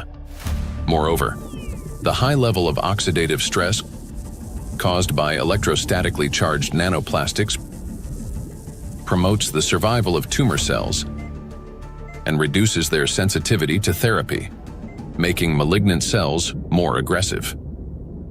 Anything that damages the normal cell DNA that is responsible for the growth and division of cells, that damage can contribute to that cell becoming malignant, growing and dividing and spreading uncontrollably. That's what cancer is. And that is certainly a concern about the effect of nanoplastics. And then above and beyond that, because nanoplastics affect so much of the cell's function, the oxygenation, the ability of a cell to function, above and beyond that, I'm concerned as a doctor that treats cancer that nanoplastics may be reducing the effectiveness of our cancer treatments. I'm a physician that treats cancer with radiation therapy, so I am concerned about nanoparticles adversely affecting the use of radiation therapy to control cancer. And there's actually been some preclinical research on this that does suggest that the nanoparticles, and certainly contributed to by the typical negative charge that they have, in addition to adversely affecting cells, can actually reduce the effectiveness of radiation therapy. There's certainly a significant theoretical reason to believe that the nanoparticles may reduce the effectiveness of cancer treatments, not only my modality of radiation therapy, but certainly I have the same concern about it reducing the effectiveness of chemotherapy or other systemic treatments or immunotherapy. Research by the Medical University of Vienna has shown that micro and nanoplastic particles remain inside cells far longer than previously believed, as they are passed on to newly formed cells during division. In addition, there are also early indications that these plastic particles may play a role in tumor metastasis. So that's one of the problems, that the tumor grows very quickly and then also disseminates. And what we observed is that these particles are kept by the cells even after cell division, and then they are helping the cells to migrate quicker, so they can move quicker. And that's a property which we also observe in tumor cells when they are in the body, so that they can move to other places and even metastasize. And so we have to assume that also in the body, that these tumor cells can basically use those plastics to proliferate and move around in the body. When I came to this plastic topic, I thought myself, that this is, we introduce here material which is potentially toxic, potentially accumulating over the years, over the decades of the centuries, so maybe for a very long time, affecting our health, but also the evolution. I not only mean the cancer evolution of how cancers originate, but even the evolution of new species and the evolution of the whole ecosystems. Nanoplastics affect every system in the human body. They act as a trigger, setting off a cascade of processes that lead to serious illnesses, all because of their electrical charge.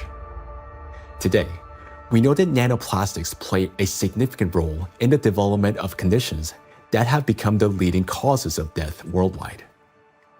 It may seem that the humanity has already faced its greatest threats: antibiotic resistance, autoimmune and neurodegenerative diseases, and cancer.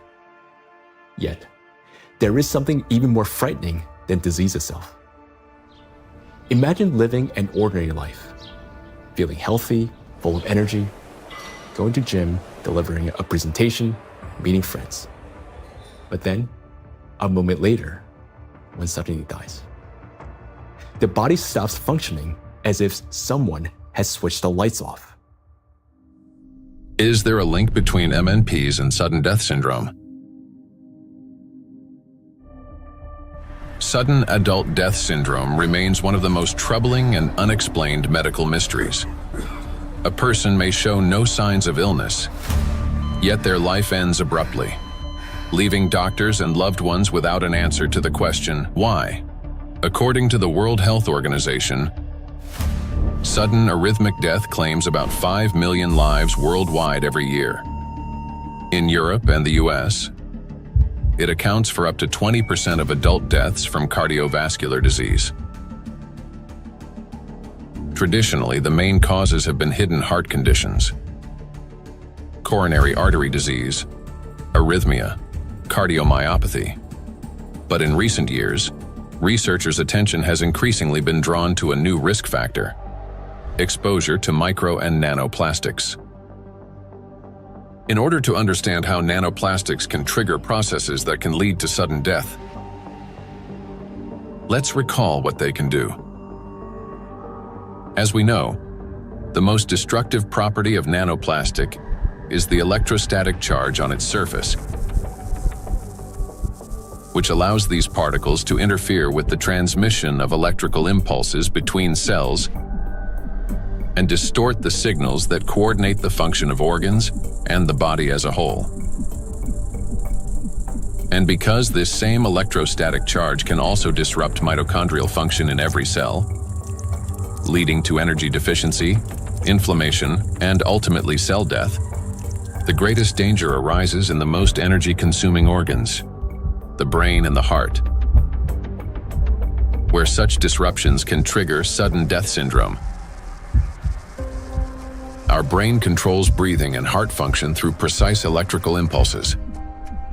If nanoplastic blocks or distorts these signals, the heart can cease to beat or breathing can stop. And this breakdown is not sudden. It results from a gradual accumulation of disruptions. That is, the signals from the brain's cardiovascular center become increasingly distorted and unstable, step by step, impairing the transmission of electrical impulses within the heart muscle. While this initially appears as arrhythmias, the heart beating too fast, too slowly, or irregularly, these malfunctions worsens and eventually reach a critical threshold, at which point the rhythm collapses and the heart stops. To those nearby, it may seem instantaneous, but in reality, the failure has been long developing over time. A similar process affects breathing. Signals from the brain's respiratory center, under the influence of nanoplastics' electrostatic charge, become progressively more erratic. After the critical threshold is crossed and the brain's commands can no longer get through, breathing stops entirely.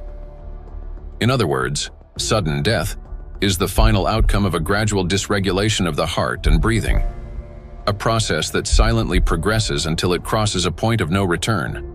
And while we go about our daily routines making plans for the future, nanoplastics continue to damage our bodies cell by cell, day after day. It is terrifying to realize how severely nanoplastics affect the human body. Even more disturbing is the fact that we cannot control our exposure to them. Nanoplastics enter our bodies constantly through the air we breathe, the water we drink, and the food we eat. This has already become our everyday reality. Today, we know that nanoplastics can disrupt the control centers in our brains for breathing and heartbeat, causing arrhythmias, bronchospasm, and pulmonary edema, which can result in sudden death. Yet, what's more alarming is how little we still know.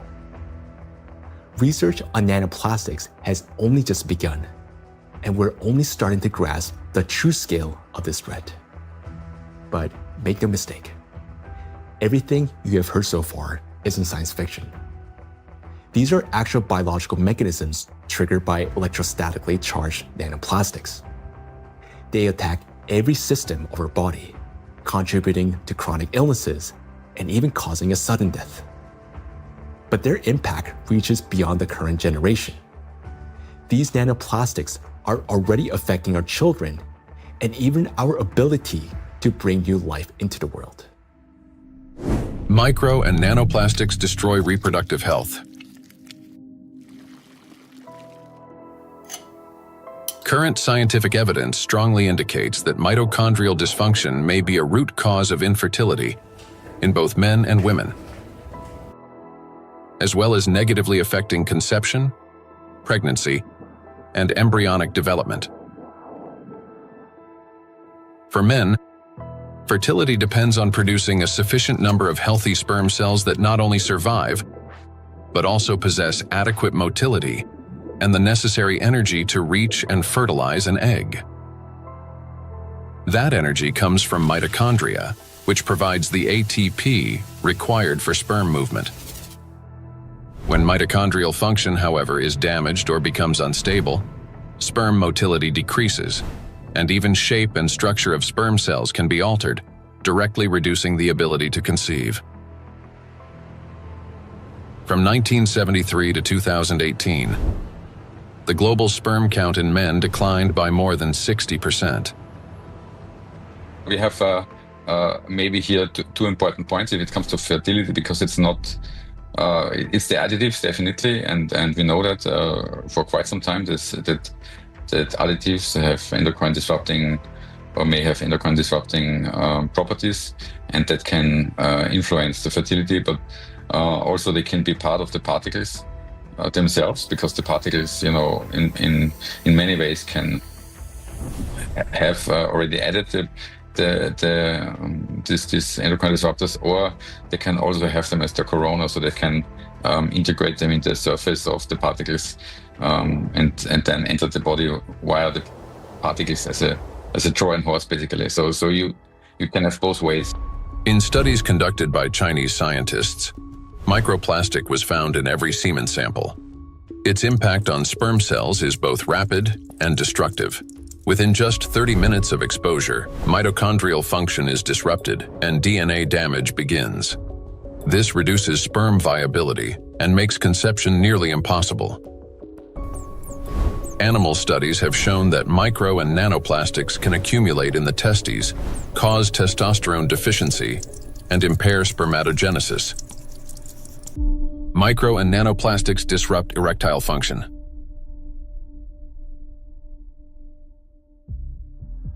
Insufficient testosterone production can lead to infertility, reduced libido, erectile dysfunction, and in adolescence, delayed sexual development. Producing testosterone requires large amounts of energy in the form of ATP. Even small amounts of electrostatically charged nanoplastic entering the mitochondria can disrupt their function and decrease ATP production. This, in turn, can lower testosterone levels by 60 to 70%. Such a drop impairs blood flow in the corpora cavernosa, the structures of the penis responsible for erection. As a result, this leads to erectile dysfunction and ultimately to impotence. In addition, electrostatically charged nanoplastic interferes with nerve impulse transmission, which means that even in a state of sexual arousal, an erection does not occur. This has been confirmed by research from Anhui Medical University in China. In animals with chronic microplastic intoxication, erectile function was impaired after just 1 month. Results of a national study in Japan showed that erectile function and sexual activity are declining among the younger generation. Every third man in Japan, which is about 14 million individuals, suffers from erectile dysfunction. Moreover, young Japanese men, particularly those aged 20 to 24, exhibited decreased sexual desire, weak erections, difficulty reaching orgasm, and low levels of sexual satisfaction. In fact, the prevalence of erectile dysfunction in the 20 to 24 age group was 26.6%, which is almost equal to the 27.8% observed in men aged 50 to 54. This alarming trend is not confined to Japan only. Global research confirms that symptoms of erectile dysfunction affect up to 75% of men worldwide, showing that this condition is widespread and can impact men of any age in any region. In 1995, more than 152 million men worldwide suffered from erectile dysfunction. According to scientists' estimates, within 30 years, this number will approximately double. So think about it. If just one signal fails, the movement will not occur, a thought will not form, and an emotion will not arise. The same is true even for the most intimate aspect of human life.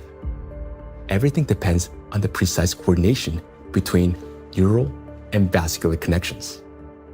And it is this delicate connection that charged nanoplastics disrupt. Erectile dysfunction is no longer a rare condition. It has become a widespread reality, with symptoms now observed in 75% of men worldwide. Imagine jumping with a parachute that has 75% chance of not opening. Would you take that leap? That's how most of men feel today. The situation with female fertility is no less alarming. A 2025 study revealed the presence of microplastic particles in the follicular fluid of ovaries in 14 out of 18 women, with an average of more than 2,000 particles per milliliter. These data indicate that micro and nanoplastic particles can cross the blood follicle barrier.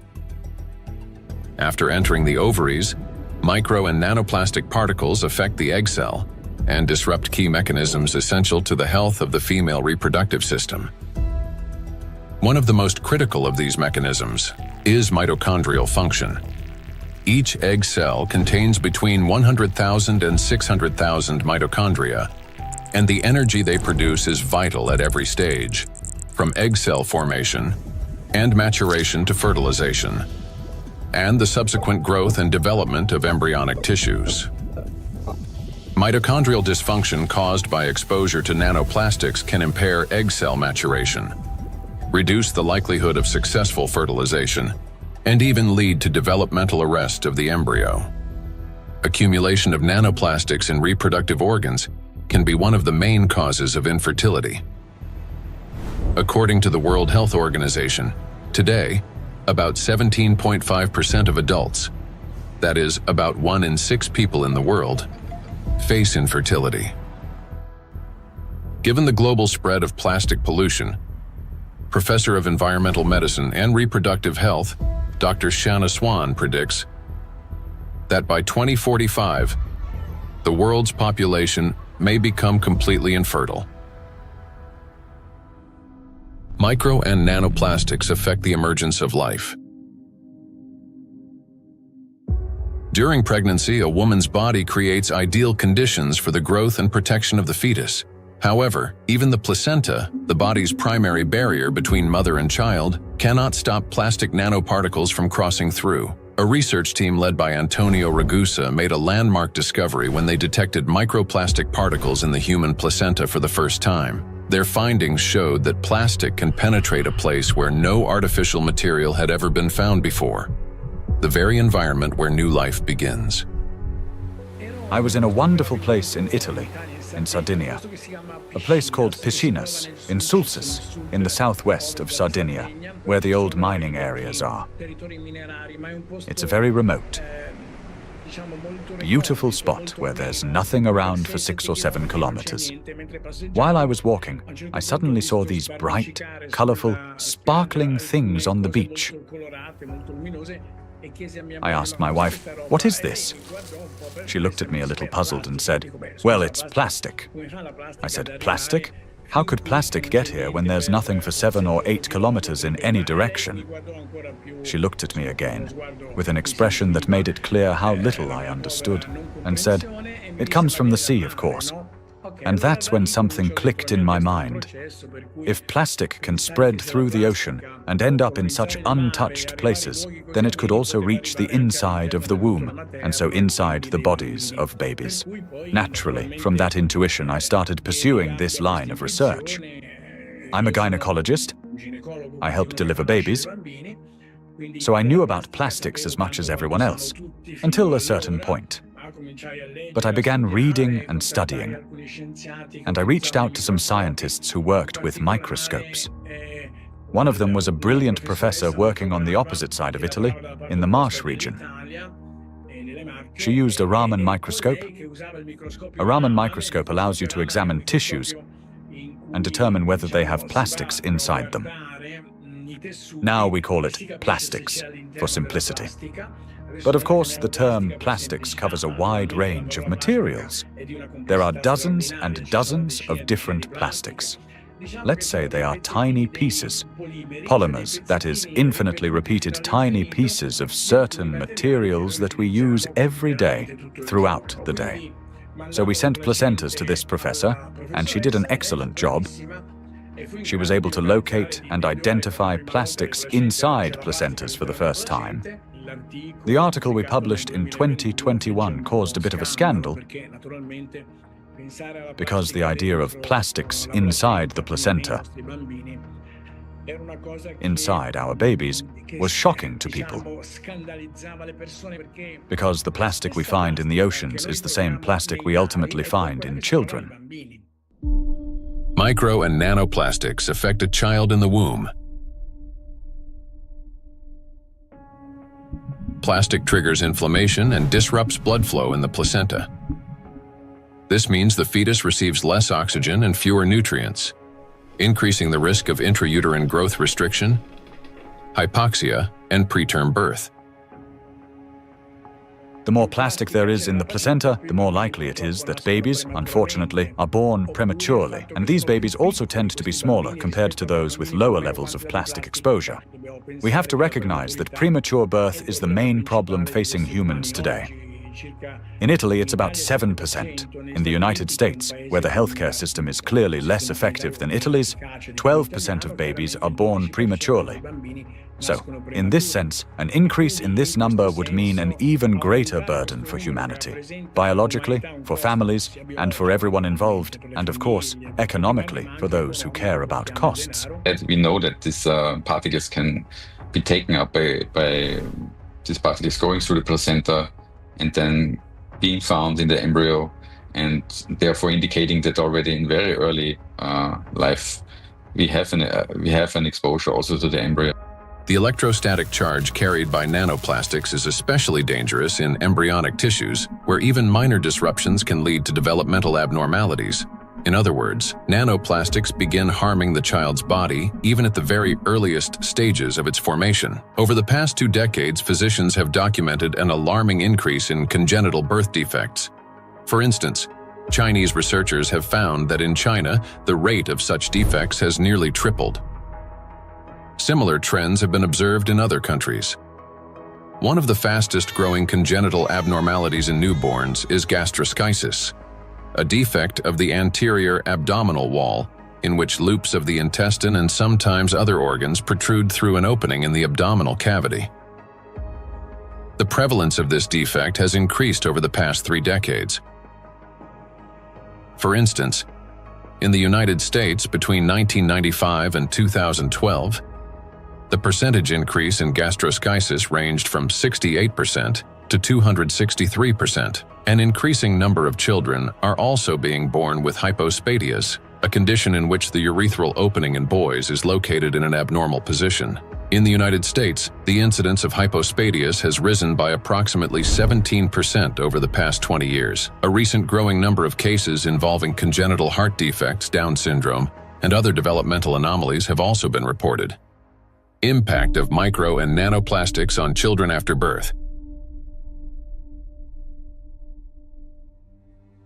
After birth, children continue to be exposed to micro and nanoplastic particles.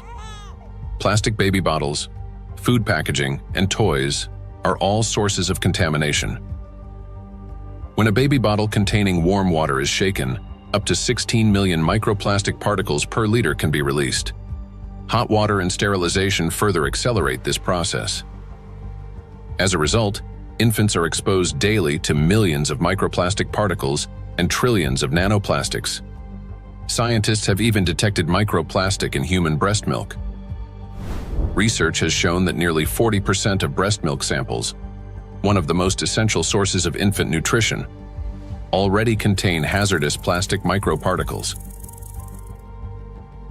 Due to their higher metabolic rate and breathing frequency, children take in more air, water, and food per unit of body weight than adults. Consequently, at the same level of environmental contamination, their bodies absorb higher doses of microplastic. Moreover, the protective barriers in a child's body are not yet fully developed. This means plastic particles can penetrate tissues more easily and accumulate at higher concentrations. For example, in children under 2 years of age, the ethmoid bone is not yet fully formed, and its openings are wider, allowing plastic particles to pass more easily through the olfactory nerves directly into the brain.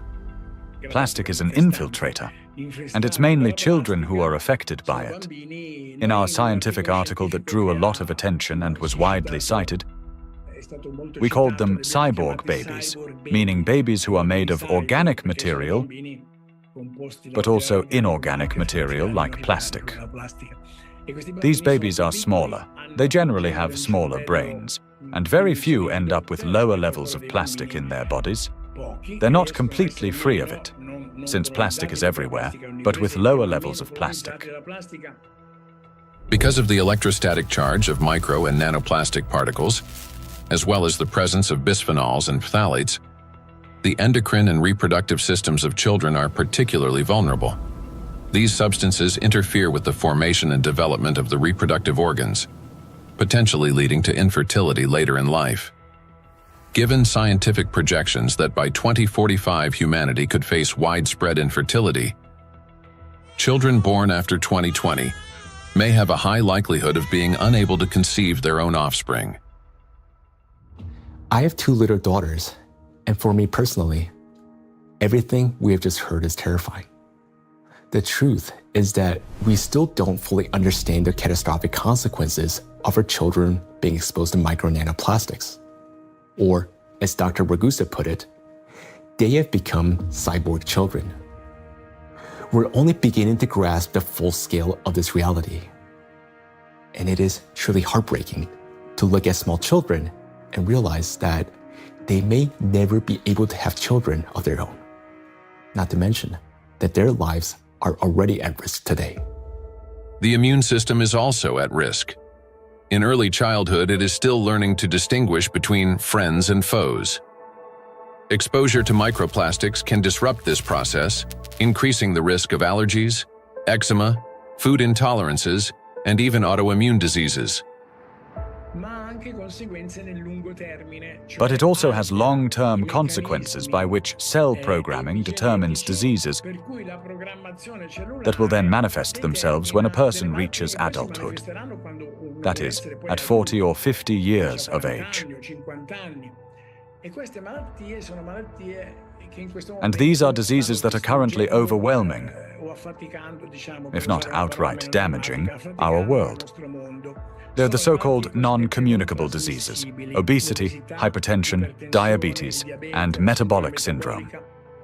A child's brain is especially vulnerable in the first years of life, a critical period of rapid nervous system development when neurons are formed and complex neural connections are established. However, electrostatically charged nanoplastic can interfere with these delicate processes by inducing inflammation, damaging immature nerve cells, and impeding their development. As a result, memory, attention, and learning abilities may be impaired, and emotional instability can arise. Over time, this may manifest as anxiety, learning difficulties, and episodes of aggression. In addition, studies indicate a potential link between exposure to micro and nanoplastic and the development of autism spectrum disorders. Given the breadth of damage that electrostatically charged micro and nanoplastics can inflict on the human body, the scientific community may need to examine their possible role in the rapid rise of autism more closely. For me as a father, it is heartbreaking to realize how truly defenseless our children are. Micro and nanoplastics start affecting them from the very moment of conception, persist throughout fetal development, and continue their impact after birth. Unfortunately, the illnesses that we have already discussed are not the only conditions that micro and nanoplastics can trigger in children. According to statistics, sudden infant death syndrome is among the leading causes of mortality in infants under 1 year old. This is when a seemingly healthy baby dies unexpectedly, and the cause remains unknown even after all examinations. The number of such tragedies is rising rapidly. In the United States, for example, the number of sudden infant deaths has increased by 12% between 2020 and 2022. It is unbearably tragic when there's no way to protect a child. Micro and nanoplastics and sudden infant death syndrome. Since nanoplastics can cause chronic inflammation in any tissue they penetrate, they can disrupt the formation of neural connections even before birth, including in the regions of the fetal brain that control breathing and heart function. After birth, the damaging influence of electrostatically charged nanoplastics continues. An infant's nervous system is still developing and remains highly unstable. Therefore, even minor disturbances in signal transmission can lead to respiratory or cardiac arrest. These very functions are often impaired in infants who die from sudden infant death syndrome. Moreover, when micro and nanoplastics damage mitochondria, the affected cells begin producing less energy. To compensate for this deficit, they increase the number of copies of mitochondrial DNA and expand their population of mitochondria. Studies have shown that children who died from sudden infant death syndrome had a significantly higher number of mitochondrial DNA copies in their cerebral cortex compared with control groups, suggesting that this number may serve as a biomarker in cases of sudden infant death syndrome. Thus, exposure to micro and nanoplastics may be a key factor in the development of sudden infant death syndrome, as well as in a range of pathologies that contribute to premature infant mortality. We're unable to protect ourselves, and worst of all, our children from the effects of micro and nanoplastics.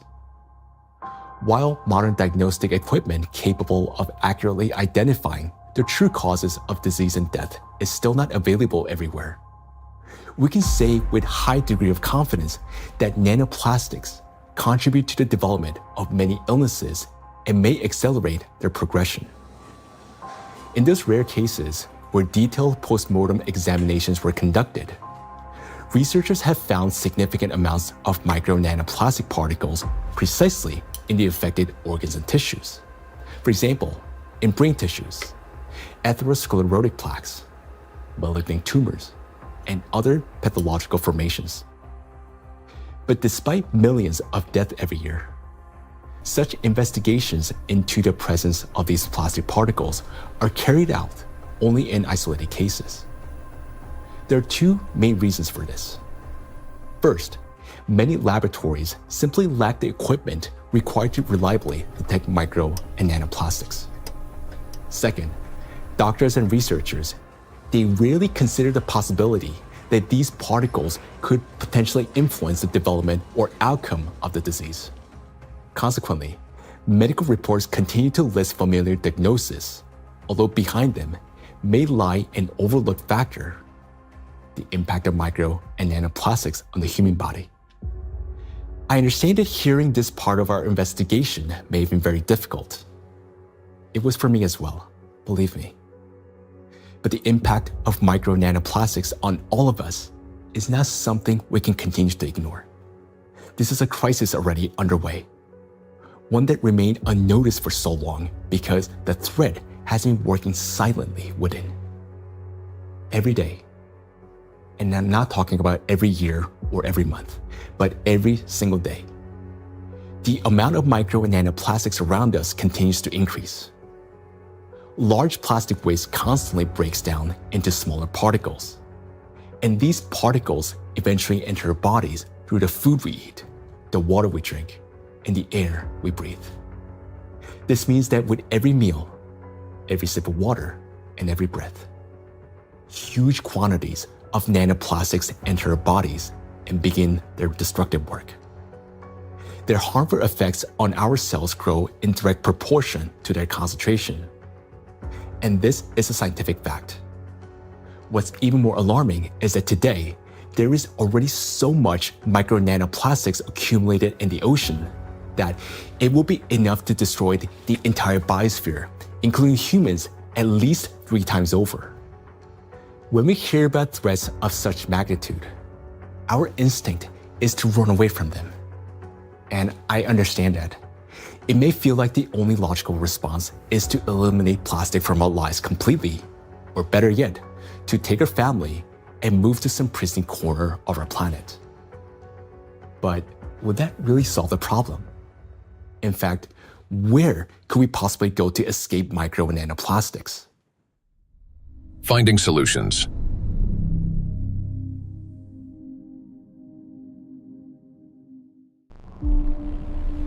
Exclusion zones. One of the essential things is the environment we live in, and plastic is one of the most important factors shaping it. Micro and nanoplastics have now infiltrated every corner of the planet, yet their distribution is far from uniform. Some regions accumulate especially high concentrations of plastic particles, and nowhere is this more pronounced than in the oceans. Each year, roughly 11 million tons of plastic waste enter the ocean. The equivalent of an Eiffel Tower made entirely of plastic plunging into the sea every 8 hours, or about 1,100 such towers annually. Initially, these towers consist of bottles, bags, fishing nets, and other plastic garbage. Over time, under the influence of sunlight, waves, and weathering, they fragment into billions of invisible killers, micro and nanoplastic particles. According to research, about 95% of small debris less than 5 millimeters in size is composed of plastics. The surface of the world's oceans is already covered with more than 350 trillion particles of microplastics, and the number continues to grow rapidly. However, the ocean depths hold countless trillions more, forming an invisible yet enormous area of contamination. And yet, that's not all. The sea breeze has become toxic. When waves break at the ocean surface, they generate countless bubbles. As these bubbles burst, they release not only salt crystals into the air, but also microscopic plastic particles. Carried by the wind, micro and nanoplastics scatter across the planet. The stronger the wind and the higher the sea foam, especially during storms, the more particles lifted into the atmosphere. Though invisible to the naked eye, the air around us is literally saturated with them. Each year, approximately 136,000 tons of microplastics are carried from the ocean to land by sea breeze. That is more than 370 tons every single day.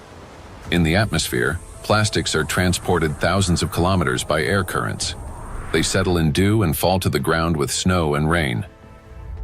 The coasts and coastal regions are the first to bear the impact. When people go to this seashore, okay, for holiday, for swimming, to receive some sunlight, they always send me pictures of microplastics because all the seaside are full of microplastics. A study conducted in a coastal city in eastern China found that a person can inhale up to 1 million microplastic particles per year simply by spending time outdoors. The greatest danger comes from particles smaller than 100 micrometers, which can easily enter the respiratory tract. Because most of the coastal countries in the Mediterranean Sea don't have proper waste management system, so they release huge amount of plastic waste into the Mediterranean Sea. This is the first reason. The second reason, we have two rivers in here in this part of the Mediterranean Sea, Seyhan and Ceyhan. These two rivers, in two of the 5 most polluted rivers in the Mediterranean Sea. Recycling actually makes those two rivers most polluted rivers in the Mediterranean Sea. They carry more than 5,000 tons of plastic waste into Mediterranean Sea every year. It's too much. And also, the coastline in the Turkish coast has pollution like 31 kilogram per kilometer per day. Every day, 31 kilogram of plastic waste reach that coast in 1 kilometer coastline. It's too much. Just imagine, one plastic bottle is 10 gram or 15 gram. You can imagine how many plastic bottle strand on those coastlines. Dr. Sarju Ganatra is a cardiac oncologist and director of the Cardiac Oncology Program at Lehe Hospital and Medical Center. He leads research at the intersection of cardiovascular medicine, oncology, and environmental sustainability. According to his study, which was presented to the American Academy of Neurology, living in coastal areas is associated with an increased risk of brain and mobility disability. The reason for this is the high concentration of microplastics in the water, air, and soil of these regions. It's alarming, truly, that what we are seeing, that people living close to the coastal water with high amount of microplastic concentration in the seawater, they have higher prevalence, higher rates of various cardiovascular disease, stroke, diabetes, and other metabolic conditions, as well as cognitive mobility and self-caring disabilities and abilities to live independently essentially are less in that population. Researchers analyzed health data from residents of 218 coastal counties across the United States, comparing CDC reports with levels of environmental microplastic pollution. The findings are striking. Memory and cognitive impairments occurred 9% more often among residents of areas with high concentrations of micro and nanoplastics, compared to those in areas with low concentrations. Motor disorders were 6% more frequent. Difficulties with self-care, such as dressing or maintaining hygiene, were 16% more common. Inability to live independently, including managing finances or shopping, was 8% more frequent. In coastal regions, where the concentration of micro and nanoplastics far exceeds that found in inland, people are already paying the price, not only with their health, but with their lives. In a study led by Dr. Sarju Ganatra, scientists compared regions with high and low levels of microplastic pollution. But this raises an important question. That is, what does low level mean today? To answer this, let's look at the numbers. Dr. Ganatra defined a low level of contamination as one tiny plastic particle per 200 bathtubs filled with seawater. At first glance, that might sound negligible. But when that single particle breaks down into nanoscale fragments, the number of particles increases not by tens or hundreds, but by millions of times. Let's consider a simple calculation. Suppose the volume of one such tiny plastic particle is just 1 cubic millimeter, roughly the size of a grain of sand.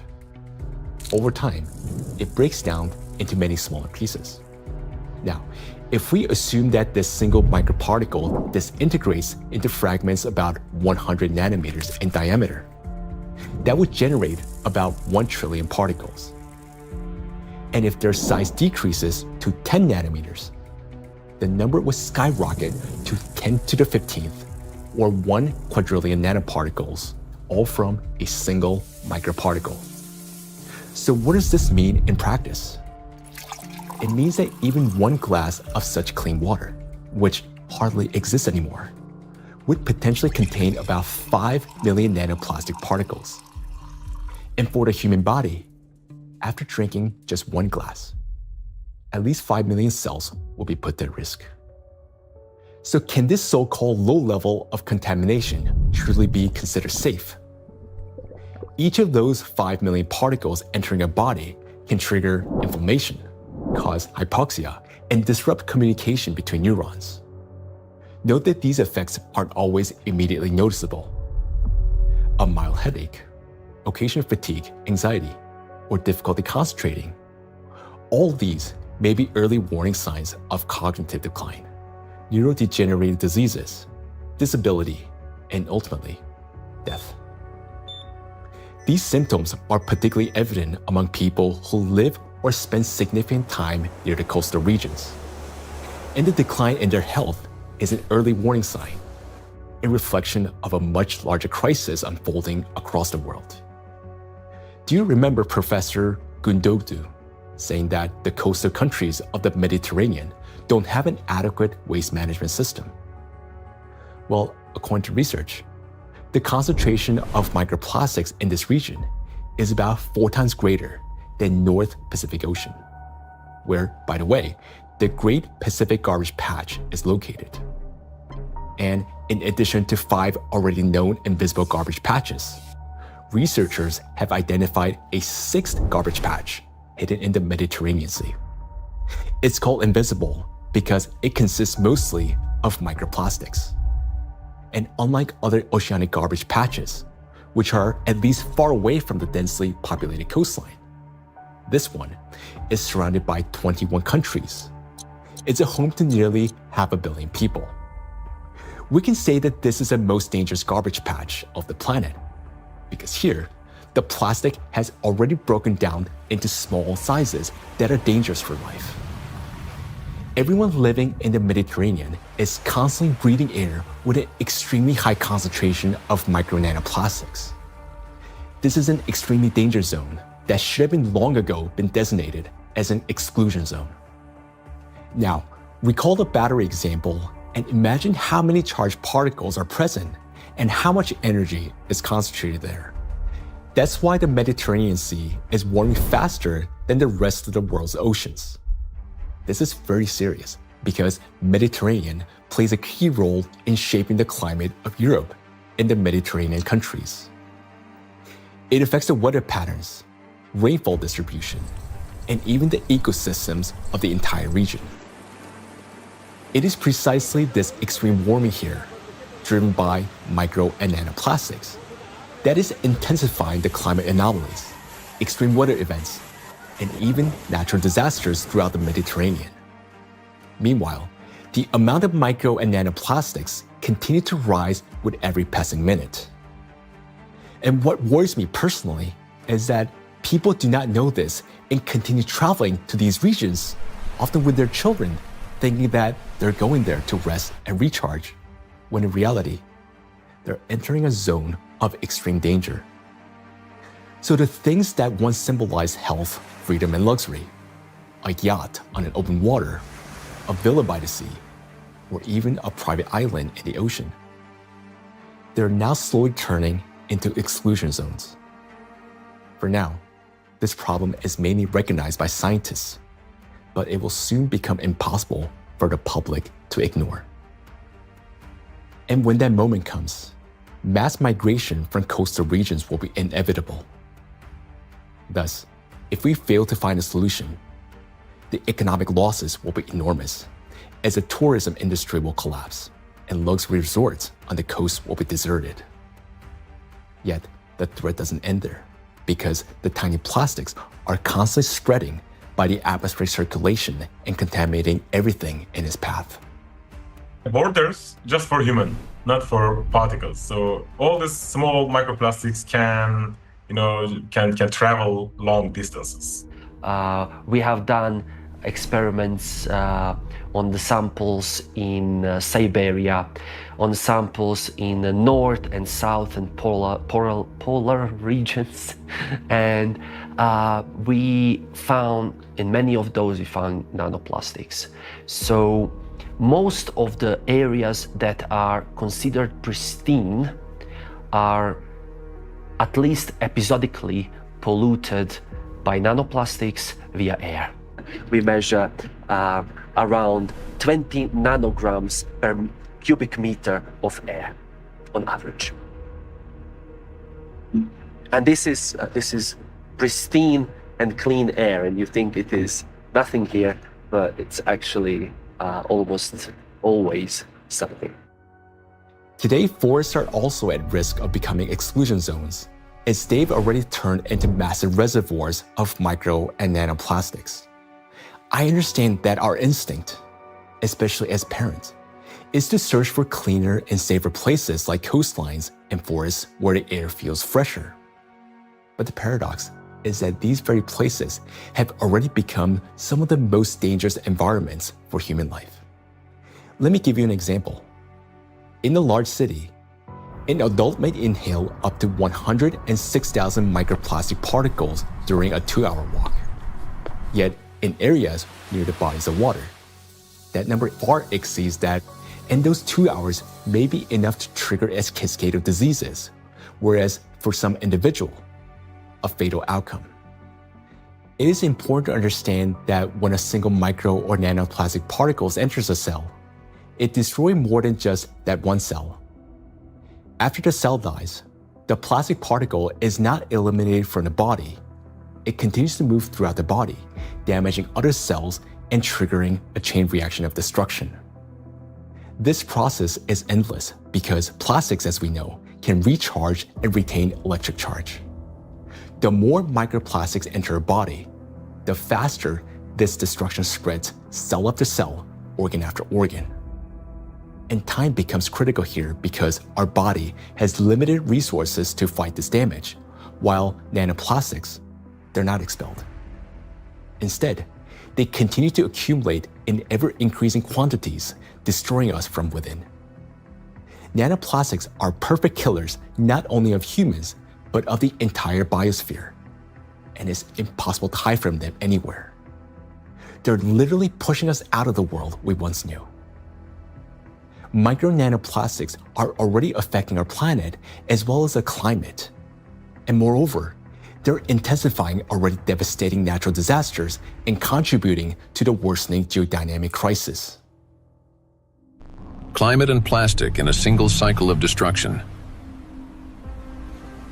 The world ocean is the largest system of our planet. It regulates climate and serves as the main source of oxygen. The ocean and the atmosphere form a single, interconnected climate system. Water has a remarkable ability to absorb and store immense amounts of heat, increasing its temperature only gradually. The accumulated heat is then evenly redistributed across the planet and transferred to the atmosphere. This property of the ocean to efficiently dissipate heat from the Earth's interior protects the planet from extreme temperature swings and helps stabilize the climate. But massive contamination of the oceans with micro and nanoplastics is disrupting this finely tuned mechanism. Electrostatically charged plastic particles bind water molecules, forming hydrate shells around themselves. This alters the physical and chemical properties of ocean waters.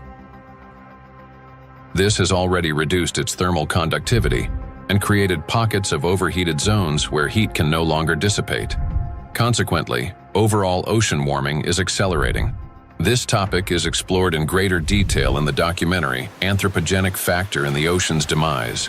Excessive ocean heating, in turn, increases evaporation and disrupts atmospheric circulation. As a result, both the temperature and humidity of the atmosphere rise. Electrostatically charged nanoplastic particles act as condensation nuclei, causing moisture droplets to freeze at lower altitudes and at higher temperatures, 4 to 10 degrees Celsius. This accelerates cloud formation and contributes to abnormal weather events, large hail, extreme downpours, and disruptions of the hydrological cycle. Charged plastic particles are already influencing weather formation, affecting flight safety, cloud development, and even where and how the precipitation occurs. In other words, microplastic has already become a driver of climate instability. We know what particles doing in the air, they produce clouds. If we have a particle in the air, the water vapor sits on these particles and forming clouds. So therefore, we want to understand how much nanoparticles influence the formation of clouds. And therefore, of course, in the alpine region, it can trigger the cloud formation and so also thunderstorm or extreme weather events. When you have a big storm event, many micro and nanoplastics get released from the environment when they have been trapped in the soil, in the riverbeds, on their surfaces and things like that, and get mobilized in the air. So you then after storm you have even more pollution. This process sustains itself, creating a feedback loop. Ocean warming increases water evaporation. Even more nanoplastic rises into the air with the vapor, and even more energy accumulates in the atmosphere, further heating the ocean. According to data, every degree of warming increases air humidity by 7%, and lightning frequency by at least 12%. Thus, more heat, more moisture, more plastic in the air, more lightning, and the cycle continues endlessly. Observed trends indicate that this energy buildup is accelerating exponentially. And with each passing year, climate anomalies are becoming more distinct and more destructive. We are seeing the hottest summer in Europe after having a record-breaking summer last year. Similarly, here in the northeast of US, we are seeing record-breaking temperature. Every year for last 2-3 years, we are saying, oh, this is the hottest day. And then the next year comes and there is a new hottest day. The nighttime temperature in Southeast Asia is not dipping at all in many places and kind of trapping the heat. So our body is not getting even that relief at nighttime. There is increase in air pollution. There is increase in all sorts of chemical pollution. And so if you think about this holistically, it's a huge impact on the planetary health. And I think this is a reminder that we are part of the planetary system. We belong to it. We are not separate from it. And until we think holistically, I think, we'll define one issue, we'll define one threshold, we'll continue to go after that, maybe even solve it scientifically. But until we think holistically and act holistically as a community, as a society, I think we are in trouble. We have reached a critical point where it's no longer possible to solve the climate crisis without simultaneously addressing the plastic pollution, and vice versa. The two are interconnected, each reinforcing the other. And as we continue to study this issue, the picture becomes even more alarming because we're now beginning to understand what is truly happening. I am. Both for myself and my family, but also for the future generations. There was a time where I thought that, the climate change is real, of course, but this is for future generations to be affected by, and I was still equally concerned. But in no time, and I would say in less than 5 to 10 years, we started from that mindset and time frame. Within 5 to 10 years, we started feeling it, getting impacted by it in our day-to-day life.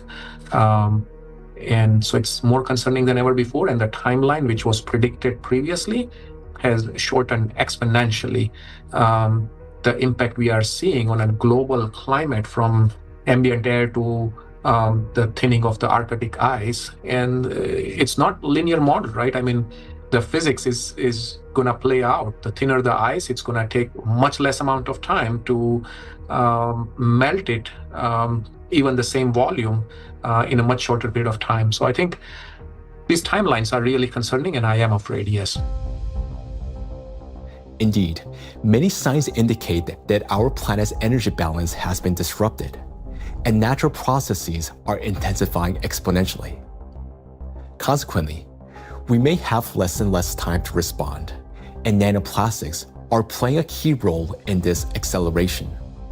In the past, excess heat from the Earth's interior was removed gradually, step by step, yet effectively. It was first partially absorbed by the oceans, and then transferred into the atmosphere, and then finally released into the space. This sequential process prevented excess energy from accumulating within the Earth's interior or the atmosphere, allowing the planet to cool and reduce the thermal load on the inner layers. But today, this natural mechanism has been disrupted. Nanoplastics no longer merely affect the climate, but they also exacerbate the geodynamic crisis and intensify natural disasters by obstructing the release of heat from our planet's interior. The role of micro nanoplastics in this process is described in detail in the report on the progression of climate catastrophes on Earth and their catastrophic consequences. So our entire planet is contaminated with micro and nanoplastics, and we have nowhere to escape to. These particles are in us, in our children, disrupting and destroying more and more cells in our bodies. This is why confronting plastic pollution is no longer optional. It is essential for our survival.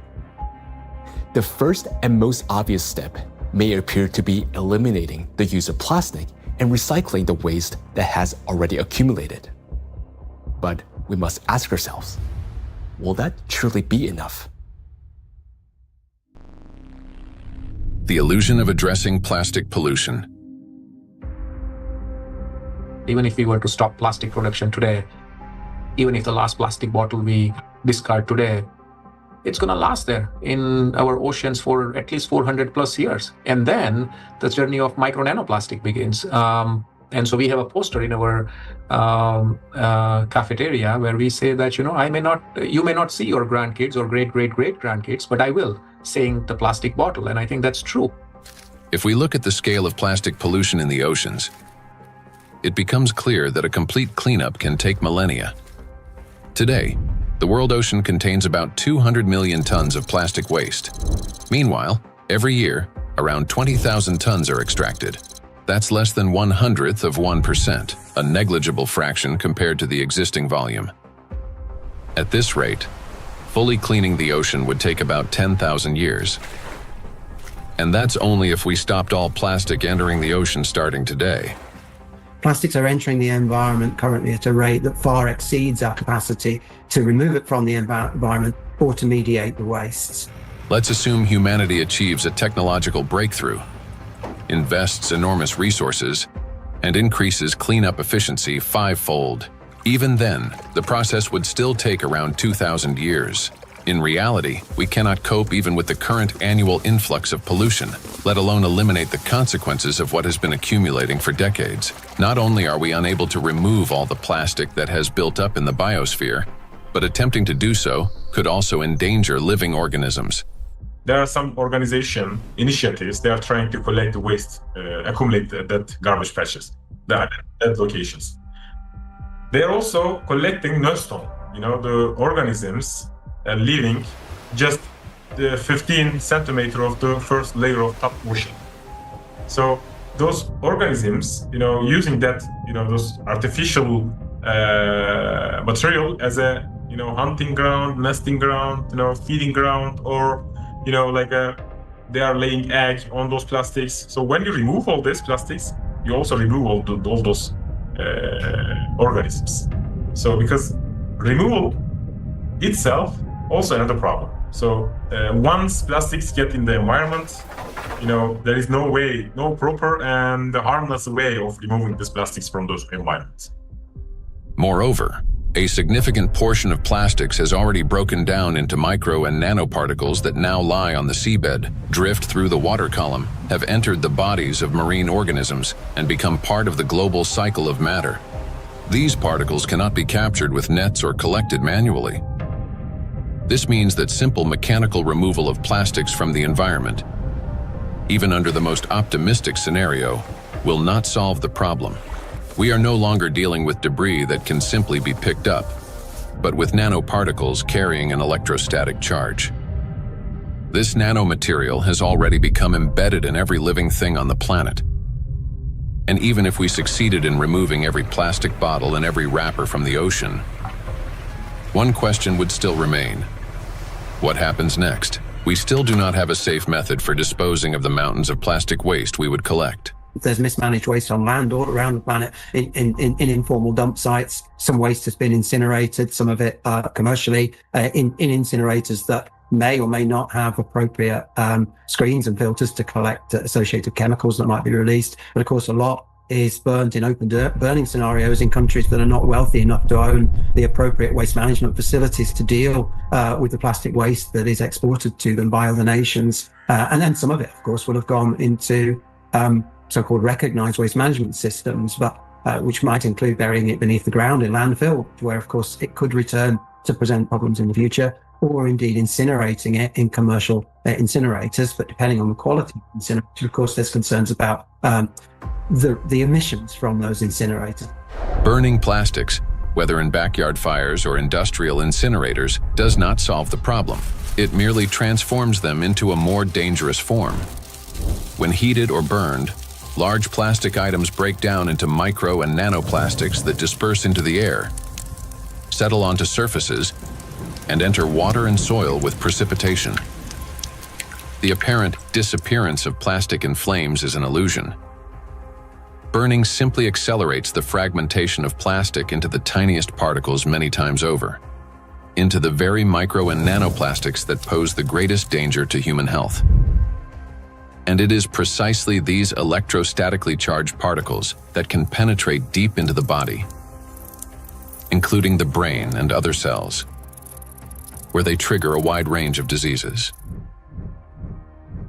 When you put plastic in a recycling facility, at first they will shred big plastic to generate flakes and small pieces of plastics, and then during that shredding, they also use for washing. They have to wash to remove some unwanted material on plastics. During that washing, material lose the huge percentage of the total mass. So those lost material will go to the wastewater stream. Recycling activities, practices, feeding microplastic pollution in the waterways. A simple and regular recycling facility can generate billions microplastics and then release into the either wastewater stream or waterway. And unfortunately, what I see with some of the things that are claimed to be a solution is that they're not necessarily properly tried or tested before they're put into the market, and there may then be potential for unintended consequences. Pyrolysis. At first glance, it looks like a technological miracle. We take plastic waste, heat it to 800 degrees Celsius without oxygen, and obtain fuel. Instead of piles of garbage, we get gas, liquid, and a small carbon residue. Sounds promising, doesn't it? But this technology has a flip side, an invisible and far more dangerous one. During high-temperature decomposition, plastic does not simply disappear. Pyrolysis is accompanied by emissions of dioxins and furans, some of the most toxic substances on the planet. They are carcinogenic, disrupt the endocrine system, and can accumulate in human tissues. They are hazardous even at low concentrations. Even if you manage to obtain 600 liters of liquid fuel from 1 ton of plastics, the price of such fuel is a threat to human health and life. By relying on such disposal methods, we're only accelerating the transformation of plastics into an invisible, yet far more dangerous form. Let me remind you that the amount of micro and nanoplastics present in the ocean alone is already more than enough to destroy our entire biospheres, including the humankind 3 times over. Meanwhile, microplastics continue to disintegrate, generating vast amounts of nanoplastics. Recall Dr. Kenner's example. A single microplastic particle can fragment into billions of nanoparticles. And with countless microplastics already present everywhere, constantly breaking down into even smaller fragments, this process is driving the destruction of humanity and of everything around us. Today, many people have started turning this crisis into a business, inventing all sorts of methods that supposedly remove microplastic from the body. And people are willing to pay large sums for these treatments. But the real question is, do they actually work? False hope. Today, in healthcare and even in some scientific circles, there's growing discussion about alleged methods to cleanse the human body of microplastics. A variety of approaches are being promoted, including plasmapheresis, hemosorption, mechanical filtration devices, dietary adsorbents, and so-called natural supplements claiming to detoxify the body. At first glance, it all sounds reasonable. If there's something toxic in the body, it should be removed. But the truth is that these methods don't actually solve the problem. I don't think any scientifically proven techniques exist to filter out the micro nanoplastic from the blood. It gets deposited in the organs themselves, which is not really something you can filter out by sending the blood to some filtration machine. Nanoplastics have already penetrated inside human cells. They are not just circulating in the bloodstream like an unwelcome guest you can simply escort out. They have become part of the body's internal environment. Yes, we can cleanse the blood with sorbents or filter plasma. But how effective can such procedures truly be? We started this plastic production and the usage of these materials, which have a lot of, positive effects. That we in the hospital, I just, when I look around in my, daily work environment, I guess that 80% of everything I touch in the hospital is of plastic, starting with my gloves. And probably 80-90% of the machine itself is made of the plastic. And that's a very important point for healthcare. What's more, the very solutions used for blood purification procedures also contain plastics. When you get sick, you are going to a hospital, you probably will go to the hospital for treatment, and then they will give you some solutions, some infusions, like they will put something inside your vein, and then they transfer some liquids from plastic package to your blood system. So those intravenous solutions has at least 62 microplastic particles per liter. So this is direct transfer exposure microplastic to human system, blood system. So we end up with a paradox. We are using plastics to try to eliminate the consequences of plastics. Such procedures may indeed reduce the overall toxic load, but they don't address the core issue. They don't extract plastic from cells, don't neutralize its electrostatic charge, don't restore disrupted signaling pathways, and don't protect the brain, immune system, or mitochondria. An individual has every right to try such methods. It is their personal choice, but it's important not to harbor illusions. Those procedures will not restore lost health. Moreover, plastic isn't just a material used for packaging and household goods. It is the backbone of modern industry, healthcare, transportation, electronics, construction, and even space technology. It's the second most common material on Earth after concrete, so it's extremely widespread. I think going forward, it's going to be really important that we retain the important uses of plastic, because plastics are not here the enemy. It's not a treaty about not producing plastics. It's a treaty about ending plastic pollution, not ending the production of plastics. And plastics have the potential to bring clear societal benefit. That is why the main goal today isn't to stop plastic production, but to find ways to reduce the impact of micro and nanoplastics on human health and the environment.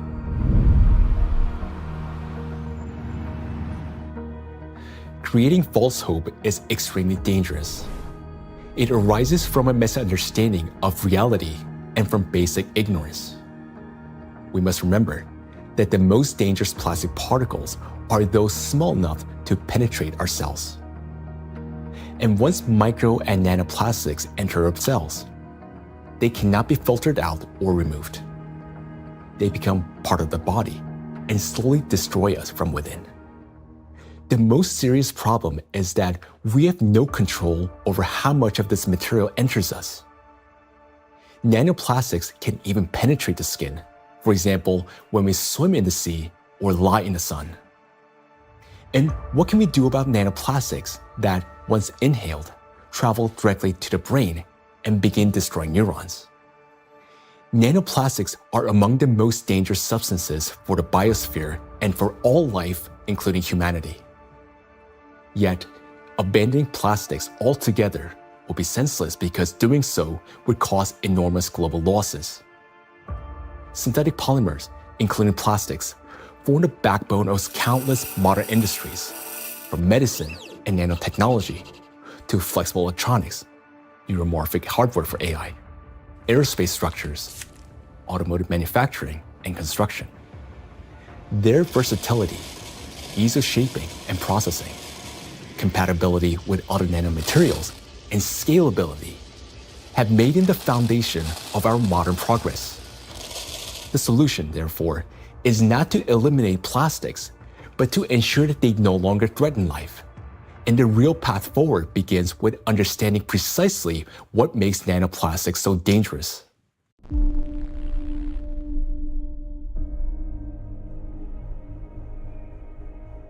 Now, we already know that electrostatic charge is the basis for their destructive power.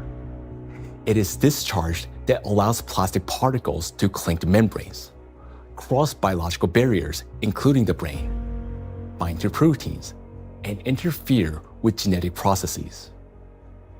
The charge transforms plastic from something inert into a tiny, yet powerful destructive force within the biosphere and humankind. Understanding this, the scientific group of ALLATRA was the first to propose a strategic direction, that is, to deprive nanoplastics of their ability to accumulate and retain electric charge. Note that countless nanoparticles exist around us, yet most do not penetrate or destroy our cells. Only plastics do because of their electrolyte behavior. Thus, if we can eliminate this property, then we can turn micro-nanoplastics into inert and harmless particles that no longer pose danger to us or to the biosphere. Now, how did the scientific group of ALLATRA come to understand this and become the first to propose a solution? The answer goes back many years and to the work of Dr. Igor Danilov, a vertebrologist and researcher who spent many years studying spinal diseases. Over 20 years ago, he was actively engaged in scientific research focused on investigating degenerative processes in intervertebral discs.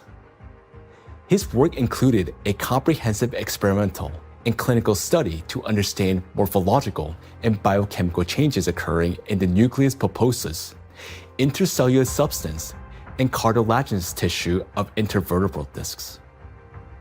While studying cellular processes, Dr. Danilov focused on immune regulation and pathological reactions that could trigger cell degeneration.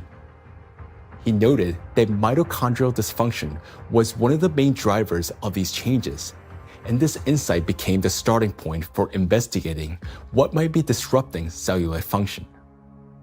Dr. Danilov frequently visited specialized laboratories, and in the course of detailed analyses, he found foreign particles inside the cells, which he later identified as plastic. This discovery became a key moment in his research, as he began to analyze possible mechanisms by which plastics affect cells. Through his investigations, Igor Danilov determined that the negative impact of tiny plastic particles on cells stems precisely due to the damage they cause to mitochondria. This conclusion was based on observations that cells containing these tiny plastic particles showed clear signs of mitochondrial dysfunction, which in turn exacerbated degenerative processes. Here, Igor Danilov suggested that the ability of plastic particles to penetrate cells may be due to their electrolyte behavior. That is, the ability to accumulate and retain electrostatic charge, which allows them to form a biological shell around themselves. This property enables the plastic particles to enter cells easily, avoid detection by the immune system, cross protective biological barriers, including the blood-brain barrier, disrupt normal cell function, and provoke degeneration and cell death. On this basis, Igor Danilov proposed that to neutralize these tiny plastic particles, we must deprive them of their ability to accumulate and retain charge. He shared his findings and projections about the harmful effects of tiny plastic particles with his colleagues from various medical fields, including surgeons, oncologists, cytologists, pathologists, and geneticists, as well as with biologists and chemists. Soon after, these specialists confirmed his alarming observation that these plastic particles do accumulate in critical organs in the body, such as the brain, heart, intestines, endocrine, and reproductive organs, where their presence can disrupt organ function and destroy our health. Igor Danilov's predictions were deeply concerning, especially in light of global trends, the rising production of plastics and the growing accumulation of plastic waste in oceans and ecosystems. Thus, More than 20 years ago, the scientific group of ALLATRA realized that micro and nanoplastics pose a serious threat not only to humans, but the entire biosphere.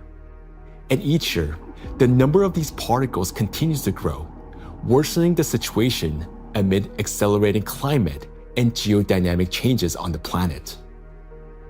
The implications are far-reaching. If we can eliminate the charge from micro nanoplastics, we will not only eliminate their destructive impact on human health, but also remove the excess energy accumulating in the biosphere, the energy that currently fuels the geodynamic crisis and intensifies natural disasters. Thus, plastic would no longer act as a destabilizing factor, and many planetary threats could be mitigated at once if we can find a way to deprive nanoplastic of their ability to accumulate and retain charge. The question is, how can we achieve this? Well, let's be honest. This task is extremely difficult. It will not be enough to simply figure out how to neutralize the electrolyte behavior of these tiny plastics in a test tube. We must learn how to achieve this for every micro and nanoplastic particles already present in the biosphere, including those inside the human body, and do so without harming people or nature. Given the unprecedented scale of this challenge, solving it will require collaboration among experts across many disciplines: biophysics, nanotechnology, molecular toxicology, material science, and medicine. Plastic pollution is not a narrow environmental issue. It's a systemic global challenge that affects health, safety, natural resources, the stability of our civilization, and life itself. 20 years ago, the scientific group of ALLATRA already recognized the danger of micro and nanoplastics and identified the underlying principle of how they could be neutralized. But to this day, we haven't found a way to achieve it. That is why ALLATRA calls for unification of the world's scientific potential, a message that is unfortunately often misunderstood. Uniting scientists doesn't mean locking them all in one giant laboratory until they find a solution. Rather, it means fostering open international collaboration where experts from different fields freely share knowledge and work together toward a common goal. It's about aligning research methods, promoting open data exchange, developing compatible monitoring tools, and making coordinated policy decisions. The scientific community has already proven that such collaboration is possible when humanity unites around a common goal. Consider the Human Genome Project. Hundreds of institutions across dozens of countries, operating under unified data standards, achieved a breakthrough that transformed the course of science and medicine. In the same way, addressing the plastic crisis will require global cooperation, a collective effort to protect both ourselves and our planet. The ALLATRA International Public Movement actively supports the initiative of Pope Francis, Laudato Si', which seeks to raise the awareness of the importance of protecting our common home, the planet Earth. It is very important to emphasize that Laudato Si' is far more than just a call to care for nature. It is a practical and scientifically grounded guide, a roadmap for transforming our world and creating a better world for future generations.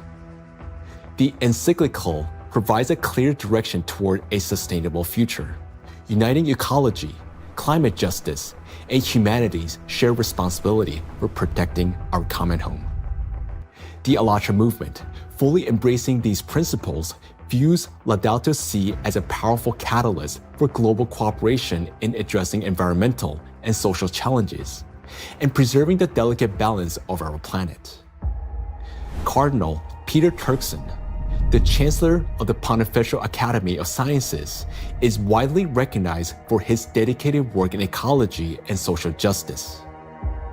Thanks to his educational efforts and tireless advocacy, the encyclical is widely disseminated worldwide as a practical guide for safeguarding our planet. It is a great honor for us to introduce Cardinal Peter Turkson, who will speak about the efforts being made to promote the encyclical Laudato Si and to put its principles into practice. So, question is, how can we get Laudato Si to be widely read? Of course, it's a book that is there. I have presented it at the United Nations. I presented it at UNESCO in Paris. I presented it at Davos World Economic Forum. So I've talked about Laudato Si in several environments. I've also had a chance to present it even in university groups. Ohio State was the first group that wanted to hear about Laudato Si. And since then, I've been in Dayton, I've been in San Diego. And therefore, to get Laudato Si well known, we decided to create what we call Laudato Si Action Platform, which identified, in fact, 7 actors of Laudato Si. So churches means churches, mosques, synagogue, all places of worship, places of studies, basic university type of studies, educational centers, offices and factories. So we identified these 7 groups and say, okay, follow a team for 7 years and see what you get. Okay, all of that was to popularize the content of the encyclical Laudato Si and to encourage and enable people to put it into action or practice. So it's not just something written, but something that is actionable. And 10 years now, okay, this is 2025. Laudato Si was published in 2015. It's difficult to identify or talk about places we still have not heard of it. Personally, and from the point of view of our force, we've had occasion to kind of talk about this to different audiences and constituencies, but I still would not say that because of that it's known worldwide and by everybody and for everybody. We've tried our best and we'll continue to talk about it. And Pope Francis, to give this a big push, decided to create what they call Borgo Laudato Si. Over here in Rome, another initiative to get it known has been the development of what they call Laudato Si Diploma. There are various initiatives trying to do this.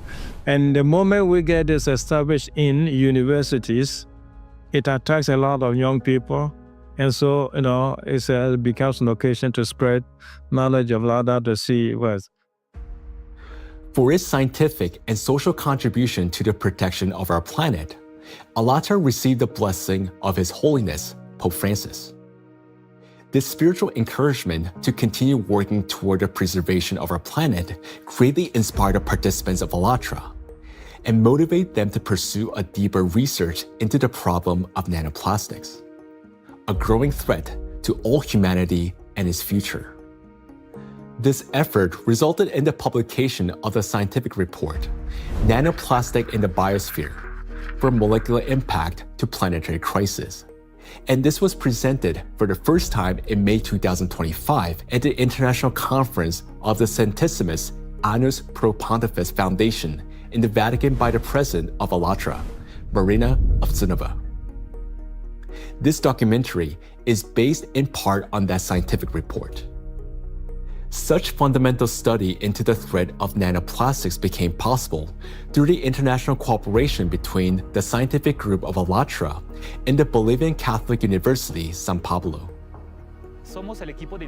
We are a research team from the Bolivian Catholic University, San Pablo in Cochabamba. Our work seeks to understand how micro and nanoplastics circulate through our environmental matrices, how they interact with other pollutants, and what implications this has for human health and the biosphere. As part of the academic cooperation between the Bolivian Catholic University, San Pablo, and ALLATRA, we jointly prepared the report, Nanoplastics in the Biosphere, From Molecular Impact to Planetary Crisis.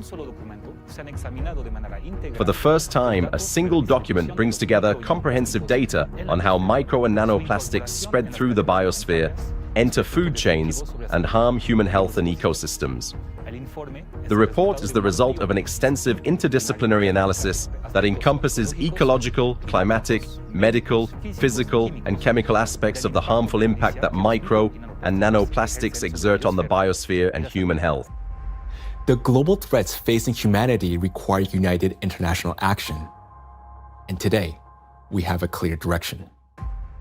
Thanks to the scientific group of ALLATRA, we not only recognize a problem, but understand its underlying physical nature, the electric charge that gives nanoplastics their destructive power. By addressing this cause, that is, by removing that charge and disarming the killer, we can give the biosphere and ourselves a chance to prevail. So we must use the time we still have. And this is not an exaggeration. Our cognitive abilities are rapidly declining, and this is serious. It is a result of nanoplastics accumulating in our brains. You may already notice it in yourself and those close to you. Unless we act, it will only worsen year after year. And now, you will learn why. The age of intellectual extinction. Throughout the 20th century, scientists observed a trend. Since 1932, IQ scores had been steadily rising. This phenomenon became known as the Flynn effect. However, among generations born after the 1970s, the rise in IQ has reversed to a gradual decline. Mandatory IQ tests for military personnel in various countries show a decline in scores since the mid-1990s. According to another study conducted between 2006 and 2018 at Northwestern University, Americans showed a decline in IQ across 3 out of 4 cognitive areas. This decline in average IQ has been termed the reverse Flynn effect. In 2025, the scores of U.S. high school students on major math and reading tests dropped to the lowest levels ever recorded. Their average math score was the worst since the current version of the test was introduced in 2005, while reading scores were the lowest since testing began in 1992. Similar trends have been observed in other countries. The steady decline in IQ continues to this day. Intelligence scores are no longer rising. They're slowly, but surely falling. But what lies behind this troubling trend? One important correlation stands out. The decline in average IQ coincides with the exponential rise in plastic production and pollution. Take a look at the graphs. The more plastic, and therefore the more micro and nanoplastics in the environment, the lower the IQ. This shows a clear link between increasing the amount of plastics and declining cognitive abilities. And that is deeply alarming. This isn't just a statistical correlation. As plastic production has skyrocketed, our daily exposure to micro and nanoplastics has risen with it. Charged plastic particles can easily pass through biological barriers, including the blood-brain barrier. Once inside the brain, nanoplastic particles accumulate not only in neurons, but also in glial cells, the very cells that nourish and protect neurons and help form neural connections. There are many more glial cells in the brain than neurons themselves. Electrostatically charged nanoplastic disrupts the function of glial cells, triggering inflammation and chronic stress, setting off a continuous cycle of destruction inside the brain itself. For the brain, chronic stress and inflammation are like a computer running on a critically low battery. When the battery is nearly drained but dozens of programs are still running, the system automatically switches to power-saving mode, shutting down energy-intensive applications to avoid overheating or freezing. Our brain works in a similar way. When stress and inflammation reach a critical point, the brain, like a computer, will eventually shut down its most energy-demanding regions to survive and conserve energy. The first to go offline is the prefrontal cortex, the youngest and most complex part of the brain. It's considered the control center, responsible for such essential functions as intelligence, behavioral regulation, and the ability to think logically, consistently, and rationally by comparing facts and drawing conclusions. The most dangerous part is that the shutdown of the prefrontal cortex happens silently, without our awareness, and we won't even realize it. The brain will switch to its basic survival programs. The ancient rapid response system, the limbic system, takes over.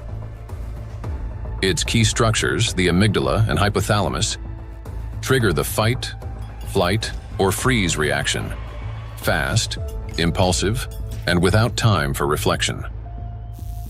These systems will still stay active for a while because the brain identifies them as critical for survival. As a result, rational decision-making gives way to panic. Creativity and intelligence are replaced by degradation and dullness. Empathy fades, replaced by indifference or aggression. Electrostatically charged plastic particles that enter the brain interact with neuronal membranes, activating microglia, and continuously fueling oxidative stress and chronic inflammation. Prolonged stress literally reshapes the brain. In the prefrontal cortex, the center of analysis and control, neural connections weaken and disintegrate. Similar changes occur in the hippocampus, the region responsible for memory and learning. Neural connections fade away, and the hippocampus deteriorates. In the amygdala, the centers of fear and anxiety, the opposite happens. Connections strengthen, anxiety and aggression intensify, and panic attacks may develop.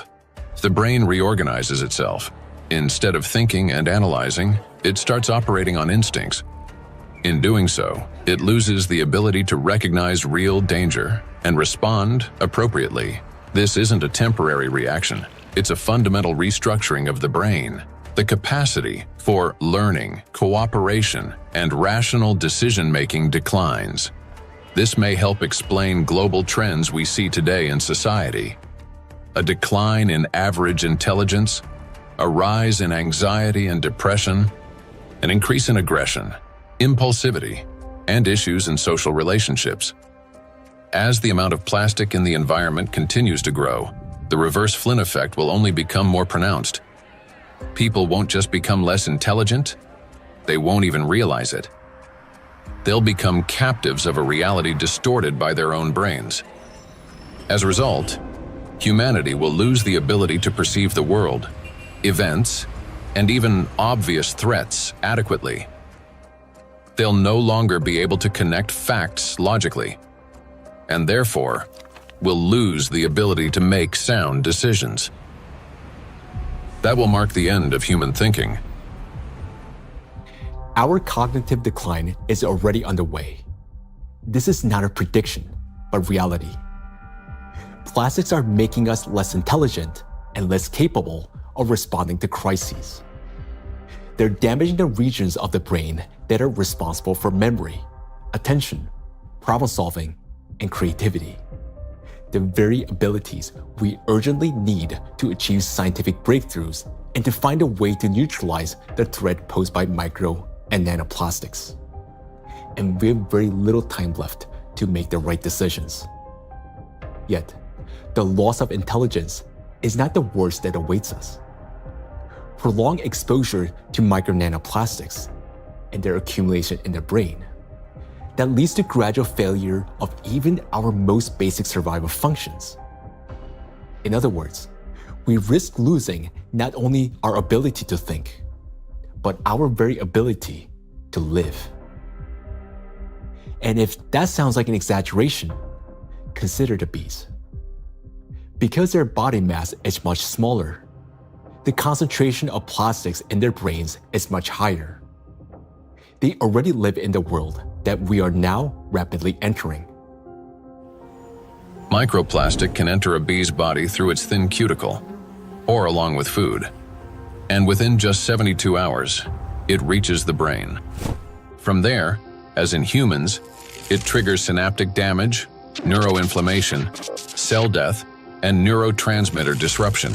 The bee loses body mass, its metabolism slows, and its immunity weakens. Its sense of smell, memory, and navigation begin to deteriorate, and bees stop recognizing their own colony and can no longer find their way back to the hive. With prolonged exposure to nanoplastic, the damage becomes fatal. The bee's nervous system collapses under the strain, and some simply drop dead in mid-flight. Look at this photo. You can see the brain of a bee that has been penetrated by nanoplastics. This amount of nanoplastics was enough to cause serious cognitive impairment in the bee. What is a critical point beyond which, like the bee, we stop recognizing the world around us and die on our way home? If nothing changes, this is a future that awaits us. It's also important to acknowledge that there is no safe level of these chemicals in the body. So while the manifestation may take time at a lower doses, it is not immune, that at lower dose it's safe to have that. And why is it important? I think it's important for so many reasons, because as soon as we define the threshold, various special interest groups would argue to keep micro nanoplastic concentration below that level, whether it's in soil or in water or whatever that is. And what does that mean? Is that we are allowed to have some degree of micro nanoplastic in our sources, air, soil, water, and so forth.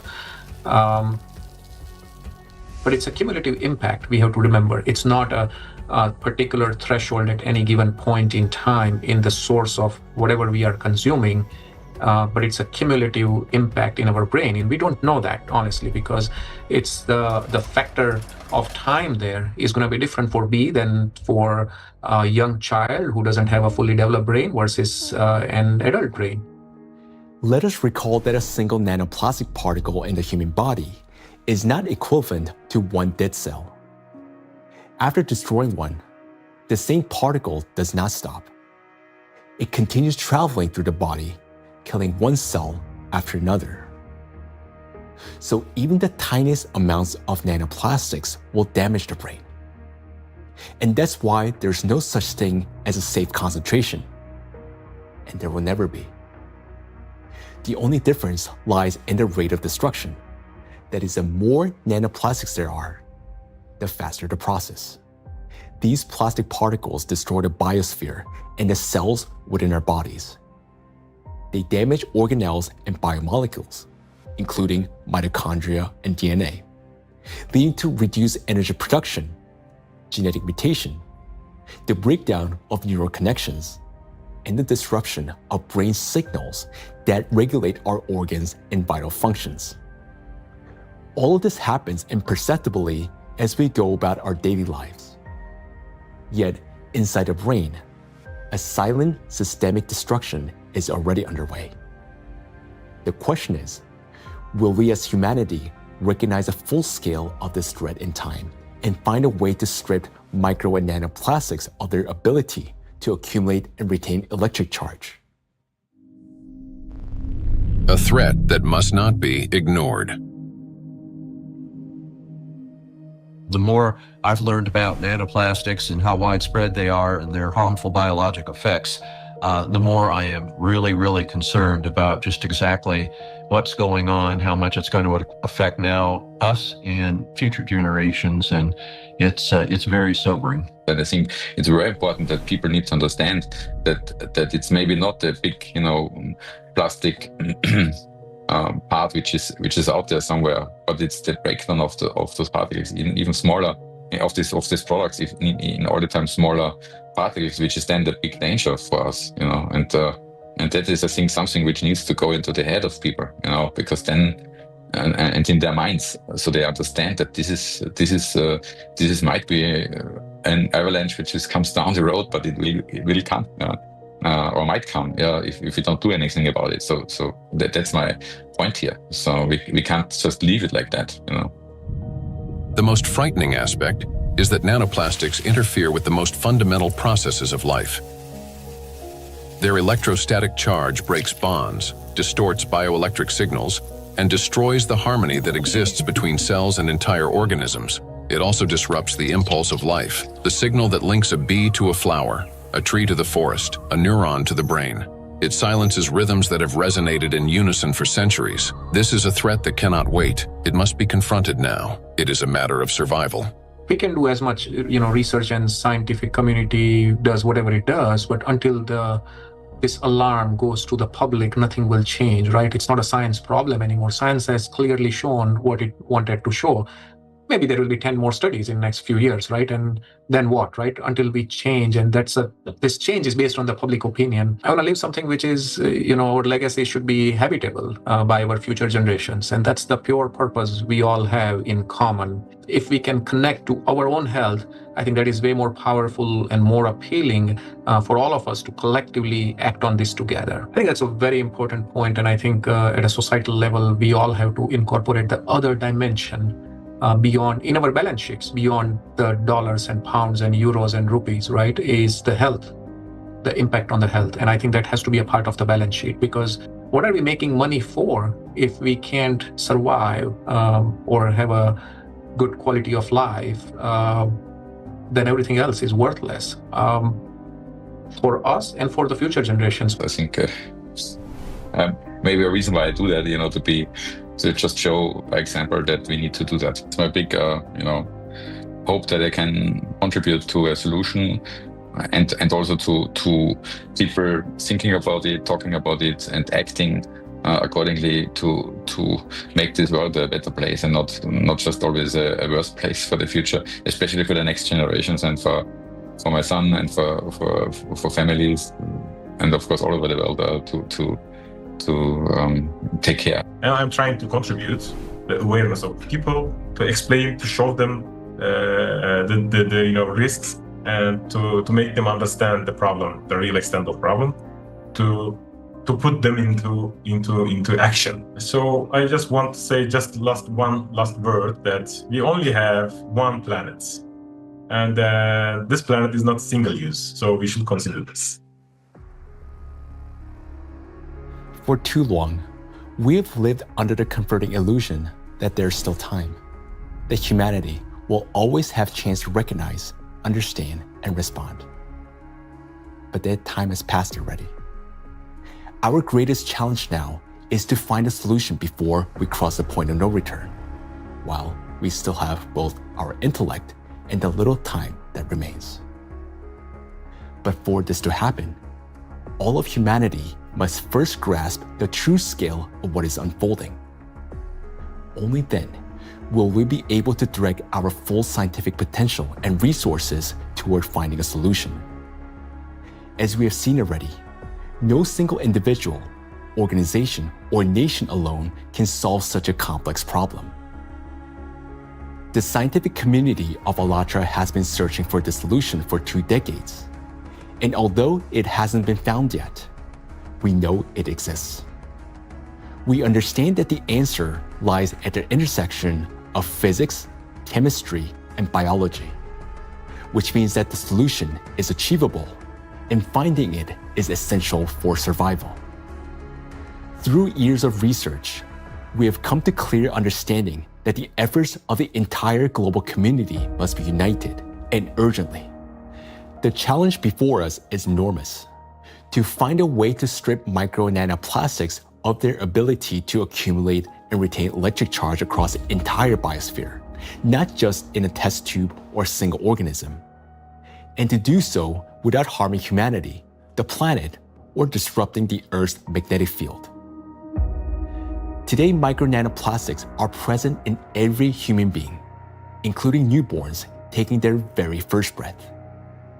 In fact, unborn children developing in the womb are already exposed to these tiny particles, and even human eggs and semens are now contaminated and impacted by nanoplastics.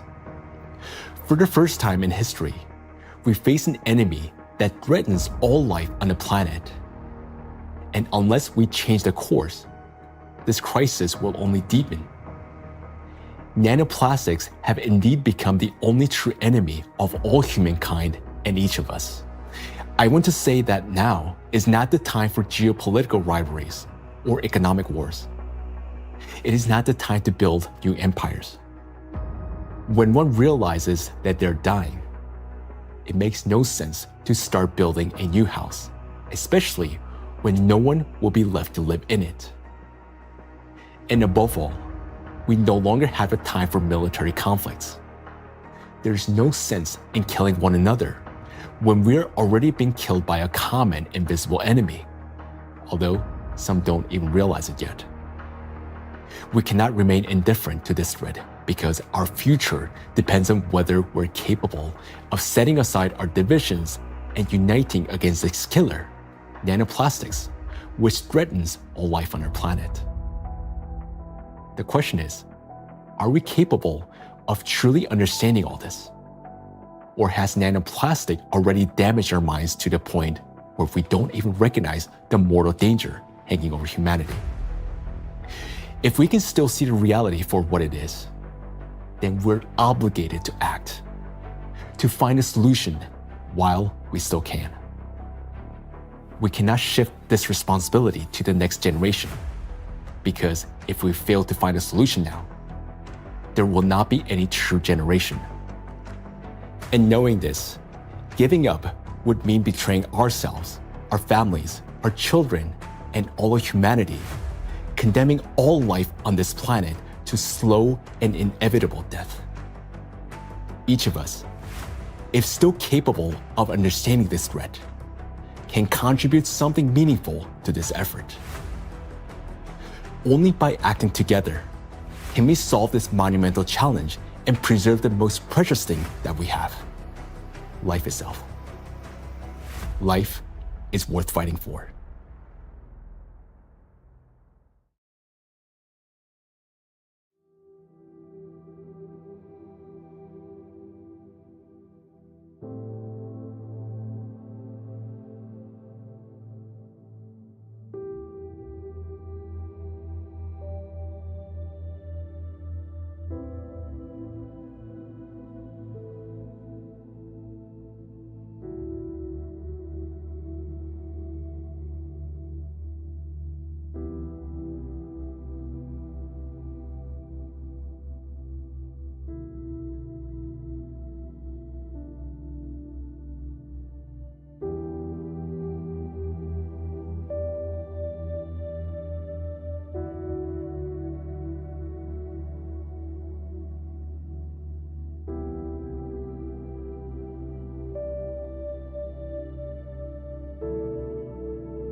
ALLATRA Global Research Center presents. We are seeing people being diagnosed earlier compared to 50 years ago. We are seeing people being diagnosed with more aggressive disease of various kinds. And we are seeing people having worse outcome compared to what they used to. And this is despite of all the advancement we have been able to make in the medical science in general. Do we expect the rise in neurodegenerative diseases, disabilities, and so forth? I think we are already seeing that rise. The rise in cancer rates worldwide is absolutely frightening. I think it's very legitimate to call it an epidemic. There's an increased rate of cancer worldwide in children and also in people much younger than I used to see. So what's going on now is that we're having a rise in people getting cancer, children, young adults, and it's probably not due to smoking or alcohol or anything. There seems to be something else, something in the environment that is causing this cancer at an alarming rate, and it's getting worse. So a very serious problem.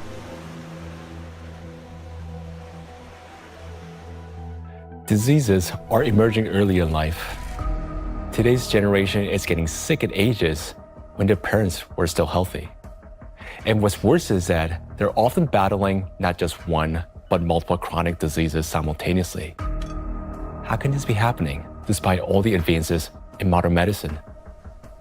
What if behind this rapid global decline in human health, there lies a hidden factor, one that we've overlooked all along? Nanoplastics, a threat to life.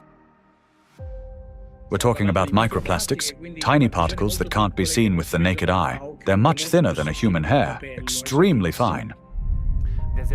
From the molecular level to the scale of entire ecosystems, understanding microplastics is crucial for protecting the biosphere and public health. I was also surprised that it took so long, to people to recognize that's a problem, because this plastic production increased super high in the 1950s, and we have now, I guess, something between 400 and 500 million tons of plastic production every year, and this keeps accumulating, in all our ecosystems. So it's not only affecting the human life, but the whole ecosystem. So it's every individual, every plant, even bacteria. They take them up. So that's something which we have to take into account. The fact that it now pervades from our deepest ocean to our highest mountain, that it's present in more or less every living sample that scientists have looked at, and in some populations in considerable proportions, and that it's now pervading, our food, drink, and the air we breathe, to me, is quite concerning. The science has clearly, without a doubt, shown that these chemicals, these particles are very harmful for us in various ways, not just one organ system, but all organ systems are affected. Plastic symbolizes progress, a triumph of human ingenuity, a material that is light, strong, and built to last forever. Yet, as humanity, we miss something crucial. We fail to notice how the very material created to improve our lives began instead to endanger them. Unfortunately, people often underestimate the true threat posed by plastics. Many think of it merely as an environmental problem. Bottles scattered on beaches, debris floating across the sea. And yes, these do pollute our planet. But large plastic pieces alone cannot destroy the entire biosphere, including humanity, unlike the microscopic particles they eventually become. This plastic bottle. In this form, it poses no immediate danger. But everything changes once this solid object disintegrates into masses of microscopic fragments. If this half-liter bottle were broken down into plastic particles just 1 micrometer in size, it would create roughly 10 trillion of them. And if all those particles were to penetrate the cells of a human body at once, this single bottle, in the form of nanoparticles, would destroy a person within minutes. Micro and nanoplastics are a threat to life itself. And by life, we mean not only human existence, but the very survival of the entire biosphere. Scientists are sounding the alarm that even today, exposure to these particles is leading to deterioration of health, as well as physical and cognitive decline across humankind. A growing body of research links micro and nanoplastics to the development of diseases, genetic mutations, and the rise of antibiotic resistance. Some researchers even associate tiny plastics with climate anomalies, natural disasters, and increase in seismic activity as trillions of microscopic particles interact with the environment. Over time, they could create uninhabitable zones across our planet. And all of this begins with a simple chain reaction. When plastic, like this very plastic bottle, breaks down into micro and nanoplastics. This documentary is a result of a large-scale investigation. We've examined hundreds of scientific studies and thousands of facts to answer key questions, like why are plastics so particularly dangerous? How can plastic particles threaten the very foundation of life? And what chances remain for humanity to change its course? Today, only a few hundred, perhaps a few thousand people truly understand the magnitude of this threat. A number far too small for a world of 8 billion. But by watching this documentary, you will become one of the few who understand what's really happening. This is a story of why researchers studying nanoplastics call them the #1 killer, and how they're already reshaping our future. Plastic interferes with the universal language of life.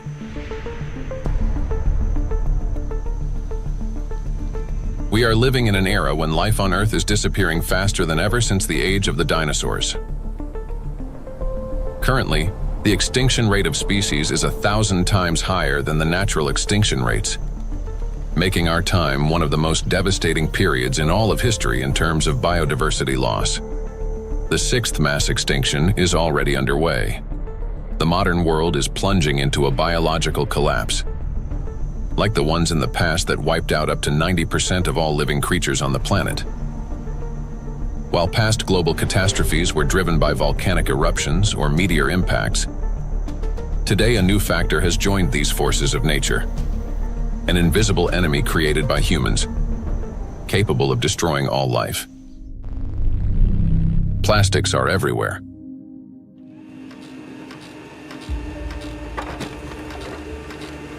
Since the mid-20th century, humanity has produced more than 9 billion tons of plastic, a material that was meant to make life easier, but has instead become a deadly trap for nature and for humanity. It is well established that most plastic is never recycled. Professor Antonio Ragusa, an Italian obstetrician gynecologist and researcher who first identified microplastic in the human placenta, explains how it continues its journey through the biosphere. Of the millions and millions of tons of plastic we produce, less than 10% gets recycled. More than 90% is dumped into the environment. And when plastic gets dumped into the environment, it slowly breaks down into smaller and smaller particles, eventually becoming very small, microplastics, or even tiny nanoplastics. These particles travel down rivers, reach the seas, spread throughout the oceans, and enter the fish we later eat. So they end up back